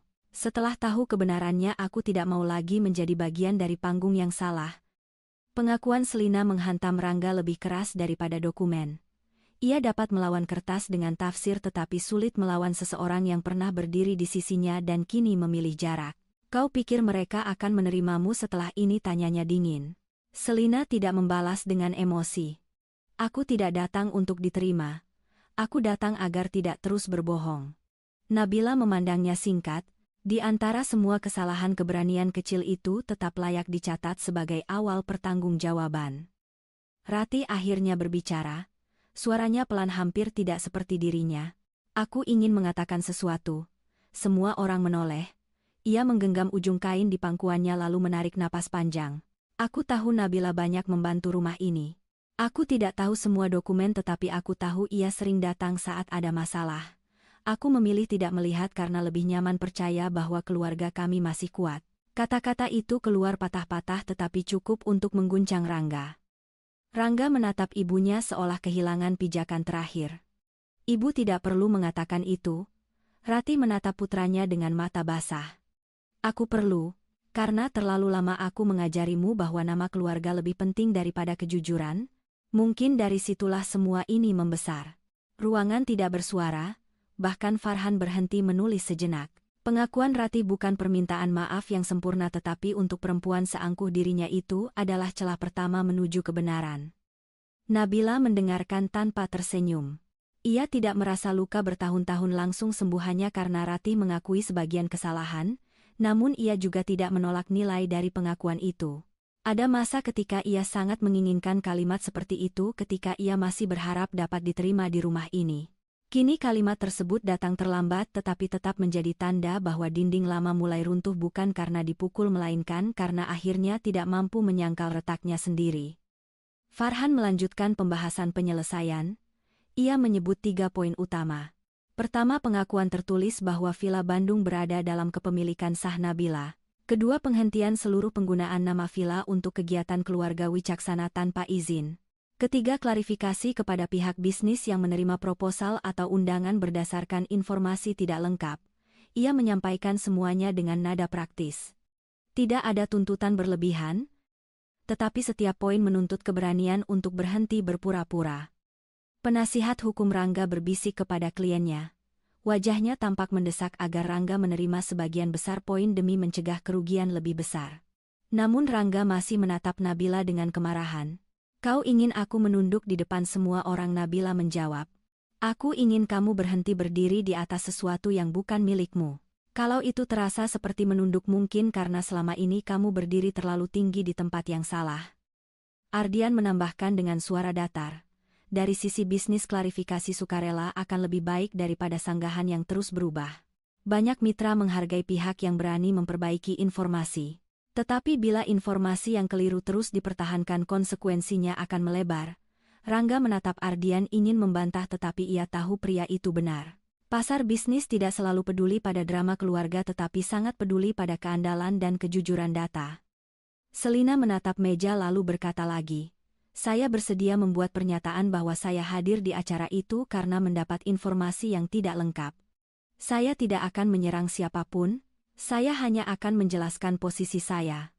Rangga tersenyum sinis. Kau sedang menyelamatkan dirimu sendiri. Selina mengangguk pelan. Ya, karena saya mulai mengerti bahwa menyelamatkan diri tidak sama dengan mengorbankan kebenaran. Kalimat itu membuat Rangga terdiam dalam kemarahan yang tidak menemukan jalan keluar. Ratih memandang Nabila. Apa kau ingin kami pergi dari semua kenangan di rumah ini? Pertanyaan itu terdengar lebih manusiawi daripada semua pembelaannya sebelumnya. Nabila menatap sekeliling aula. Kenangan tidak perlu diusir. Tetapi kenangan tidak boleh dipakai untuk mengambil hak orang lain. Barang pribadi keluarga bisa diambil dengan daftar yang jelas. Bila ada benda warisan yang secara emosional penting kita bicarakan dengan tertib. Jawaban itu membuat Ratih menunduk. Kali ini bukan karena dipermalukan. Damar yang sejak tadi berdiri di belakang akhirnya diminta memberi keterangan singkat. Ia menjelaskan catatan perawatan pembayaran darurat dan instruksi Nabila selama bertahun-tahun. Ia tidak melebih-lebihkan, tidak menambahkan rasa sakit yang tidak perlu. Justru kesederhanaan kesaksiannya membuat ruangan semakin berat. Ketika ia selesai Nabila mengucapkan terima kasih. Damar membungkuk pelan merasa beban yang ia simpan lama akhirnya diletakkan di tempat yang tepat. Setelah hampir 3 jam dokumen penyelesaian awal disusun, Rangga menunda beberapa bagian tetapi penasihat hukumnya meminta ia menandatangani setidaknya pengakuan status sementara agar tidak memperkeruh situasi. Tangannya terlihat kaku ketika memegang pena. Ia membaca nama Nabila pada lembar itu, lalu merasakan rasa pahit yang sulit ia telan. Selama ini ia mengira kemenangan berarti membuat Nabila tidak terlihat. Hari ini, ia harus menandatangani bahwa perempuan itu adalah pusat dari seluruh kebenaran. Akhirnya Rangga membubuhkan tanda tangan, bukan dengan kerelaan penuh melainkan dengan kesadaran bahwa menolak hanya akan membuatnya jatuh lebih jauh. Ratih menandatangani bagian inventaris keluarga dengan tangan gemetar. Selina menandatangani pernyataan saksi terkait informasi yang ia terima. Ardian menandatangani catatan posisi Mahesa Properti. Farhan mengumpulkan semua lembar dengan rapi. Suara kertas yang disusun terdengar seperti pintu lama yang ditutup perlahan. Setelah rapat selesai, para perwakilan meninggalkan aula satu persatu. Rangga berhenti di dekat tangga tempat Selina pernah berdiri dengan gaun indah pada malam pesta. Kini tempat itu kosong, hanya menyisakan cahaya sore. Ia memandang Nabila tetapi tidak ada lagi kalimat tajam yang keluar. Mungkin ia masih marah, mungkin ia masih menyalahkan semua orang. Namun untuk hari ini ia tahu kata-katanya tidak lagi cukup untuk mengubah kenyataan. Ratih mendekati Nabila sebelum keluar. Wajahnya kaku seolah setiap kata harus melewati batu besar di tenggorokan. Aku tidak tahu apakah permintaan maafku masih berarti, katanya. Nabila menatapnya lama. Permintaan maaf berarti bila diikuti perubahan. Untuk luka yang sudah terjadi saya tidak bisa menjawab hari ini. Ratih mengangguk pelan. Ia tidak mendapatkan pengampunan cepat tetapi ia juga tidak dihinakan. Dalam caranya yang tenang Nabila tetap memberi ruang bagi manusia untuk belajar. Selina keluar terakhir sebelum Rangga. Ia berhenti sebentar di teras menghirup udara sore. Ketika melihat Nabila berdiri di ambang pintu ia berkata lirih. Aku berharap dulu aku bertanya lebih banyak sebelum percaya. Nabila menjawab pertanyaan yang terlambat masih lebih baik daripada kebohongan yang diteruskan. Selina menunduk lalu melangkah pergi. Ia tidak menjadi pahlawan dalam kisah ini tetapi setidaknya ia memilih keluar dari peran yang salah. Ketika semua mobil meninggalkan halaman villa kembali sunyi, Farhan berdiri di samping Nabila sambil memegang berkas final. Hari ini cukup baik, katanya. Nabila menatap gerbang yang perlahan tertutup. Cukup baik bukan berarti selesai. Farhan mengangguk. Mereka sama-sama tahu konsekuensi hukum dan bisnis masih berjalan. Namun titik paling penting telah lewat. Kebenaran yang dulu hanya disimpan dalam dokumen kini telah diakui di ruangan yang sama tempat ia pernah dipermalukan. Ardian masih berada di aula menunggu staf hukumnya menyelesaikan catatan. Ia mendekati Nabila dengan jarak yang sopan. Anda menjaga rapat ini tetap bermartabat meski banyak alasan untuk tidak melakukannya. Nabila menatap lampu kristal di atas kepala mereka. Saya tidak ingin rumah ini mengingat saya sebagai orang yang berteriak. Rumah ini sudah cukup lama mendengar suara orang-orang yang ingin menang sendiri. Ardian mengangguk memahami lebih banyak daripada yang ia ucapkan. Menjelang malam Nabila berjalan sendirian ke taman belakang. Tanah masih lembab, udara membawa aroma daun basah dan Kamboja tua menjatuhkan beberapa bunga di atas batu. Ia berdiri di sana cukup lama membiarkan hari yang panjang turun dari pundaknya. Ia tidak menangis tetapi matanya terasa panas. Bukan karena sedih semata melainkan karena akhirnya ia tidak perlu lagi membuktikan keberadaannya di rumah yang pernah ia selamatkan dalam diam. Dari dalam villa Damar menyalakan lampu-lampu kecil di sepanjang koridor. Cahaya hangat menyebar pelan menyentuh dinding tangga dan lantai yang pernah menjadi saksi penghinaan. Nabila berbalik menatap bangunan itu. Pertempuran belum sepenuhnya berakhir tetapi pusatnya telah berubah. Rumah ini tidak lagi menjadi alat bagi orang yang ingin terlihat besar. Mulai malam itu ia kembali menjadi tempat yang harus dijaga oleh kebenaran bukan oleh gengsi. 3 minggu setelah rapat resmi di Villa Bandung, udara di rumah itu terasa berbeda. Tidak ada lagi suara persiapan pesta yang terburu-buru. Tidak ada langkah orang-orang yang datang hanya untuk memamerkan kedekatan dengan nama keluarga. Yang terdengar hanyalah gesekan sapu di teras, suara gunting Joko merapikan tanaman dan tawa kecil dari dapur ketika Sari menerima pesanan bahan baru. Rumah itu tidak menjadi sunyi karena kehilangan orang. Ia menjadi tenang karena akhirnya berhenti berpura-pura. Nabila berdiri di ruang tengah dengan beberapa rancangan di tangan. Villa itu akan dibuka kembali sebagai pusat konservasi arsitektur dan ruang pelatihan bagi pekerja restorasi muda. Ia tidak ingin rumah itu hanya menjadi simbol kemenangan pribadi. Bagi Nabila, bangunan tua yang pernah hampir hilang harus menjadi tempat orang belajar bahwa sesuatu yang rapuh masih bisa dipulihkan dengan kesabaran, kejujuran, dan tangan yang tidak tergesa merusak. Damar berjalan pelan mendekatinya membawa daftar barang keluarga Wicaksana yang telah diambil Ratih. Semua sudah dicatat Nyonya. Tidak ada keberatan dari pihak mereka. Nabila menerima kertas itu lalu membaca sekilas. Beberapa lukisan keluarga, kotak perhiasan tua, kursi ukir peninggalan ayah Ratih dan album foto telah dipindahkan dengan tertib. Nabila tidak menahan satupun barang yang jelas bersifat pribadi. Ia tidak ingin menjadi bayangan dari orang-orang yang dulu mengambil ruangnya tanpa izin. "Terima kasih Pak Damar," katanya. "Setelah ini ruang timur bisa kita bersihkan untuk arsip konservasi." Damar mengangguk tetapi tidak segera pergi. Ada sesuatu yang ingin ia sampaikan. Nabila melihat keraguan itu dan menunggu. Setelah beberapa saat pria tua itu berkata pelan, "Nyonya Ratih sempat berdiri lama di depan tangga sebelum pergi. Beliau tidak berkata banyak, hanya meminta saya menjaga rumah ini baik-baik." Nabila diam membiarkan kalimat itu masuk tanpa tergesa. Ratih kini tinggal di rumah yang lebih kecil di Bandung Utara. Tempat itu nyaman tetapi jauh dari kemegahan yang dulu ia gunakan sebagai pelindung harga diri. Hari-harinya lebih sepi.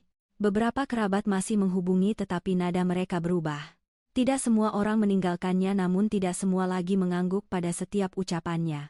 Dalam kesunyian itu Ratih mulai membaca kembali hidupnya sendiri halaman demi halaman dan menemukan terlalu banyak bagian yang ditulis oleh gengsi. Suatu sore Ratih membuka album lama yang dibawa dari villa. Di sana ada foto Nabila berdiri di sisi taman saat acara amal mengenakan kebaya sederhana hampir tersisih dari pusat bingkai. Ratih lama menatap foto itu. Dulu ia hanya melihat menantu yang terlalu tenang, terlalu tidak cocok dengan dunia yang ia bangun. Sekarang ia melihat seorang perempuan yang berdiri di tepi gambar, padahal sesungguhnya menanggung banyak hal yang membuat acara itu berjalan. Rangga tidak tinggal bersama ibunya. Ia menyewa apartemen di Jakarta karena perusahaannya perlu restrukturisasi. Beberapa kontrak hilang, sebagian staf senior mundur dan bank menuntut laporan lebih ketat. Ia tidak jatuh dalam satu malam, tetapi setiap hari terasa seperti tangga turun yang harus ia lewati dengan wajah tertutup. Ia masih marah kepada Nabila pada awalnya, tetapi kemarahan tidak bisa membayar utang, tidak bisa menenangkan mitra, dan tidak bisa mengembalikan kepercayaan yang retak. Di ruang kerjanya yang lebih kecil, Rangga sering menatap layar kosong. Dulu ia mudah berbicara tentang strategi pertumbuhan dan citra. Sekarang setiap kalimat yang hendak ia ucapkan terasa harus diuji dulu dengan satu pertanyaan sederhana: apakah ini benar? Pertanyaan itu menyiksanya karena terlalu lama ia mengira kebenaran dapat dibentuk sesuai kebutuhan. Ketika penasihatnya menyarankan permohonan maaf terbatas kepada beberapa mitra, Rangga menolak selama 2 hari lalu akhirnya menyetujui. Pernyataan Rangga tidak dramatis. Ia mengakui adanya kekeliruan informasi terkait penggunaan Villa Bandung dalam komunikasi bisnis, lalu menyatakan komitmen memperbaiki tata kelola perusahaan. Tidak ada nama Nabila disebut. Tidak ada pengakuan pribadi yang menyentuh. Namun bagi orang yang mengenalnya itu sudah merupakan langkah berat. Beberapa pihak menerima, beberapa tetap menjauh. Rangga belajar bahwa kepercayaan tidak kembali hanya karena seseorang lelah menghadapi akibat. Selina memilih pergi dari lingkaran sosial yang selama ini ia kejar.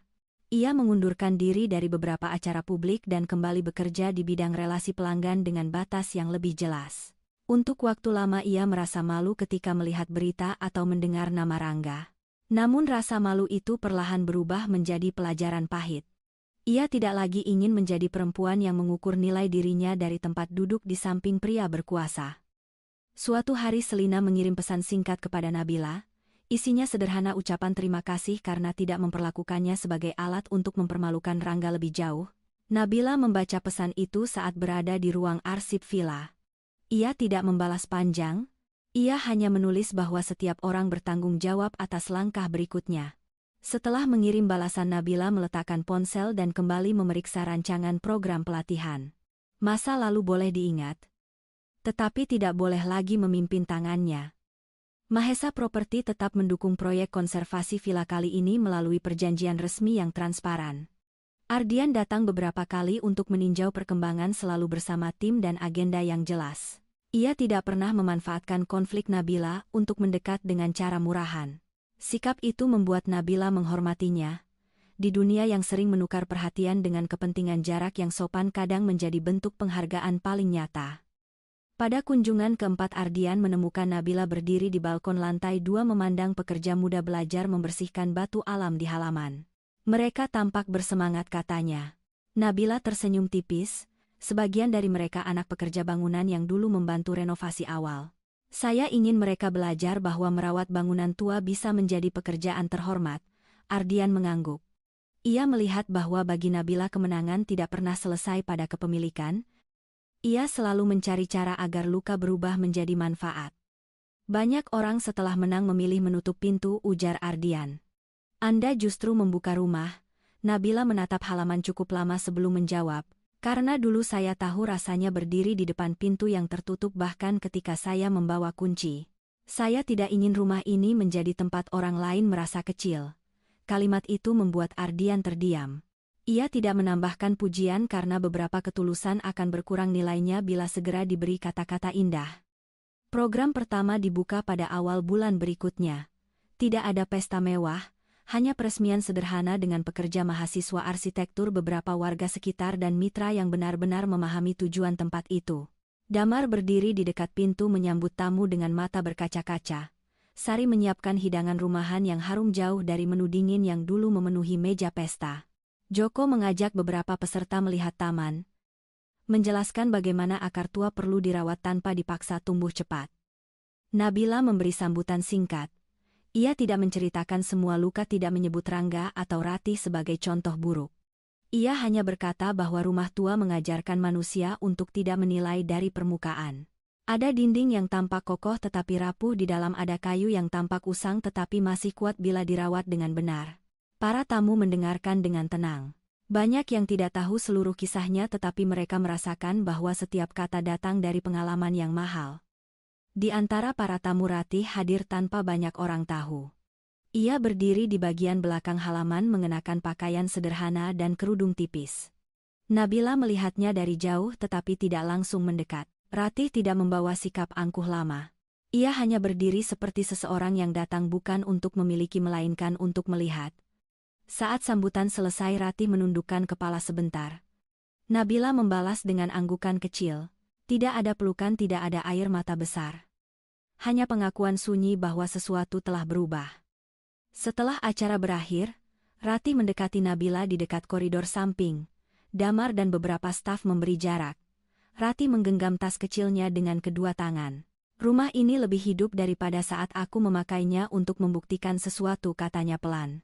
Nabila tidak menjawab cepat. Ia menatap wajah Ratih yang kini tidak lagi bersembunyi di balik perhiasan dan perintah. Rumah ini memang tidak pernah membutuhkan pembuktian, jawab Nabila. Yang ia butuhkan hanya dijaga dengan benar. Ratih mengangguk, matanya basah tetapi suaranya tetap terkendali. Aku tidak meminta kau melupakan. Aku hanya ingin kau tahu bahwa aku mulai mengerti. Nabila menarik napas panjang. Ada masa ketika kalimat itu akan membuatnya menangis. Kini hatinya sudah lebih tenang tetapi bukan berarti kebal. Mengerti adalah awal yang baik, katanya. Tapi jangan gunakan pengertian itu untuk meminta masa lalu kembali. Ratih menunduk menerima batas itu tanpa membantah. Rangga tidak hadir. Ia mengetahui acara itu dari foto yang dikirim seorang kenalan. Untuk beberapa menit ia menatap gambar Nabila berdiri di balkon dengan latar villa yang kini terbuka bagi banyak orang. Ia menunggu rasa marah datang tetapi yang muncul justru kehampaan. Ia menyadari bahwa selama ini ia ingin menguasai rumah itu untuk terlihat besar sedangkan Nabila mengembalikannya kepada kehidupan. Perbandingan itu tidak perlu diucapkan siapapun. Ia sendiri yang merasakannya. Malam setelah peresmian, Nabila berjalan sendirian di aula utama. Lampu kristal menyala lembut bukan untuk pesta melainkan untuk menerangi dinding yang kini dipenuhi foto proses restorasi. Di salah satu sudut terdapat papan kecil berisi nama para pekerja yang pernah membantu menyelamatkan villa. Nama Damarsari, Joko dan Lilis tertulis di sana. Nabila sengaja menempatkannya di ruang yang mudah dilihat agar rumah ini tidak lagi berdiri di atas kerja orang yang tidak disebut. Ardian menemukannya di depan papan itu. Ia tidak mendekat terlalu cepat. Anda menaruh nama mereka di tempat paling terlihat, katanya. Nabila tersenyum lembut. Dulu terlalu banyak orang bekerja dalam bayang-bayang. Saya tidak ingin mengulang pola yang sama. Ardian memandang papan itu dengan hormat. Itu sebabnya tempat ini akan bertahan. Nabila menoleh kepadanya. Bukan karena saya, Ardian menjawab tenang. Karena Anda memilih membuatnya lebih besar daripada diri sendiri. Keheningan setelah kalimat itu terasa nyaman. Nabila tidak merasa harus menjawab dengan janji atau membuka hati secara tergesa. Ia tahu orang mungkin berharap cerita seperti ini berakhir dengan cinta baru yang langsung menutup luka lama. Namun hidup tidak selalu perlu berlari ke babak berikutnya. Kadang akhir yang paling jujur adalah ketika seseorang dapat berdiri sendiri tanpa merasa kosong lalu membiarkan orang lain mendekat hanya bila ada rasa hormat yang cukup. Beberapa bulan kemudian Villa Bandung dikenal sebagai tempat pelatihan restorasi paling hangat di kota itu. Mahasiswa datang membawa buku sketsa, pengrajin datang membawa pengalaman, dan warga sekitar datang pada akhir pekan untuk melihat pameran kecil. Tidak semua hari mudah. Ada biaya perizinan, jadwal perawatan, dan keputusan sulit. Namun setiap kesulitan terasa berbeda karena tidak lagi dibangun di atas kebohongan. Nabila memimpin dengan tegas tetapi orang-orang tidak takut kepadanya. Mereka merasa dilihat. Damar sering duduk di teras sore hari mengamati halaman yang kembali hidup. Suatu kali ia berkata kepada Sari bahwa rumah ini akhirnya menemukan nyonyanya. Sari tersenyum sambil membawa nampan teh. Bukan hanya nyonya, jawabnya. Rumah ini menemukan alasan untuk tetap berdiri.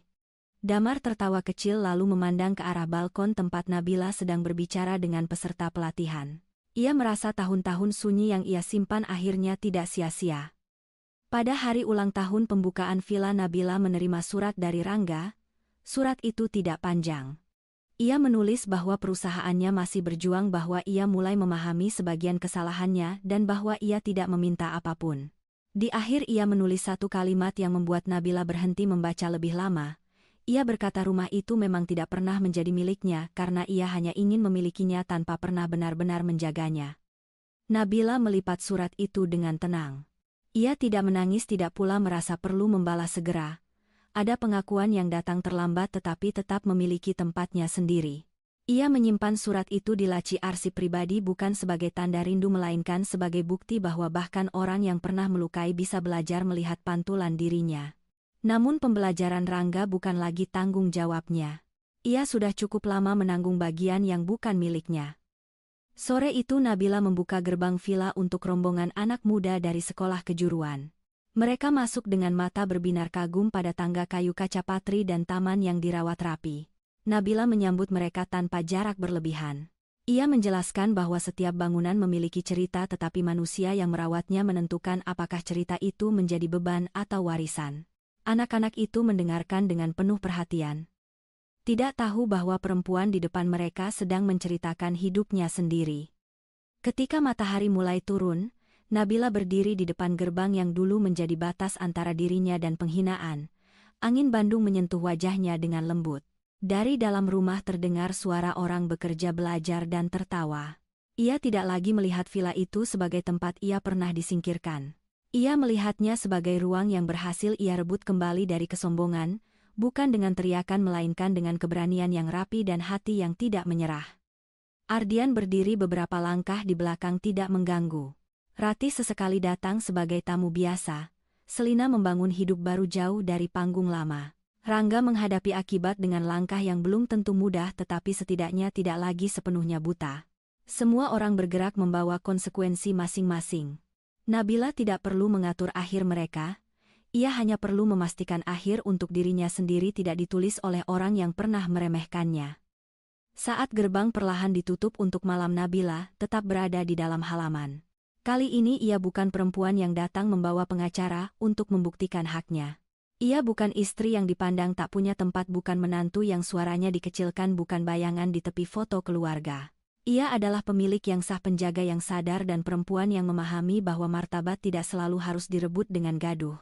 Kadang martabat pulang bersama langkah yang tenang. Di bawah cahaya lampu taman Villa Bandung berdiri lebih hangat daripada sebelumnya. Dindingnya masih tua, beberapa sudut masih perlu diperbaiki dan pekerjaannya belum selesai. Namun justru disitulah letak keindahannya. Tidak ada kehidupan yang pulih dalam satu hari. Tidak ada hati yang sembuh hanya karena kebenaran menang. Tetapi selama seseorang berani menjaga yang benar, hari demi hari rumah dan jiwa dapat belajar menjadi utuh kembali. Số từ 2268, hết chuyện.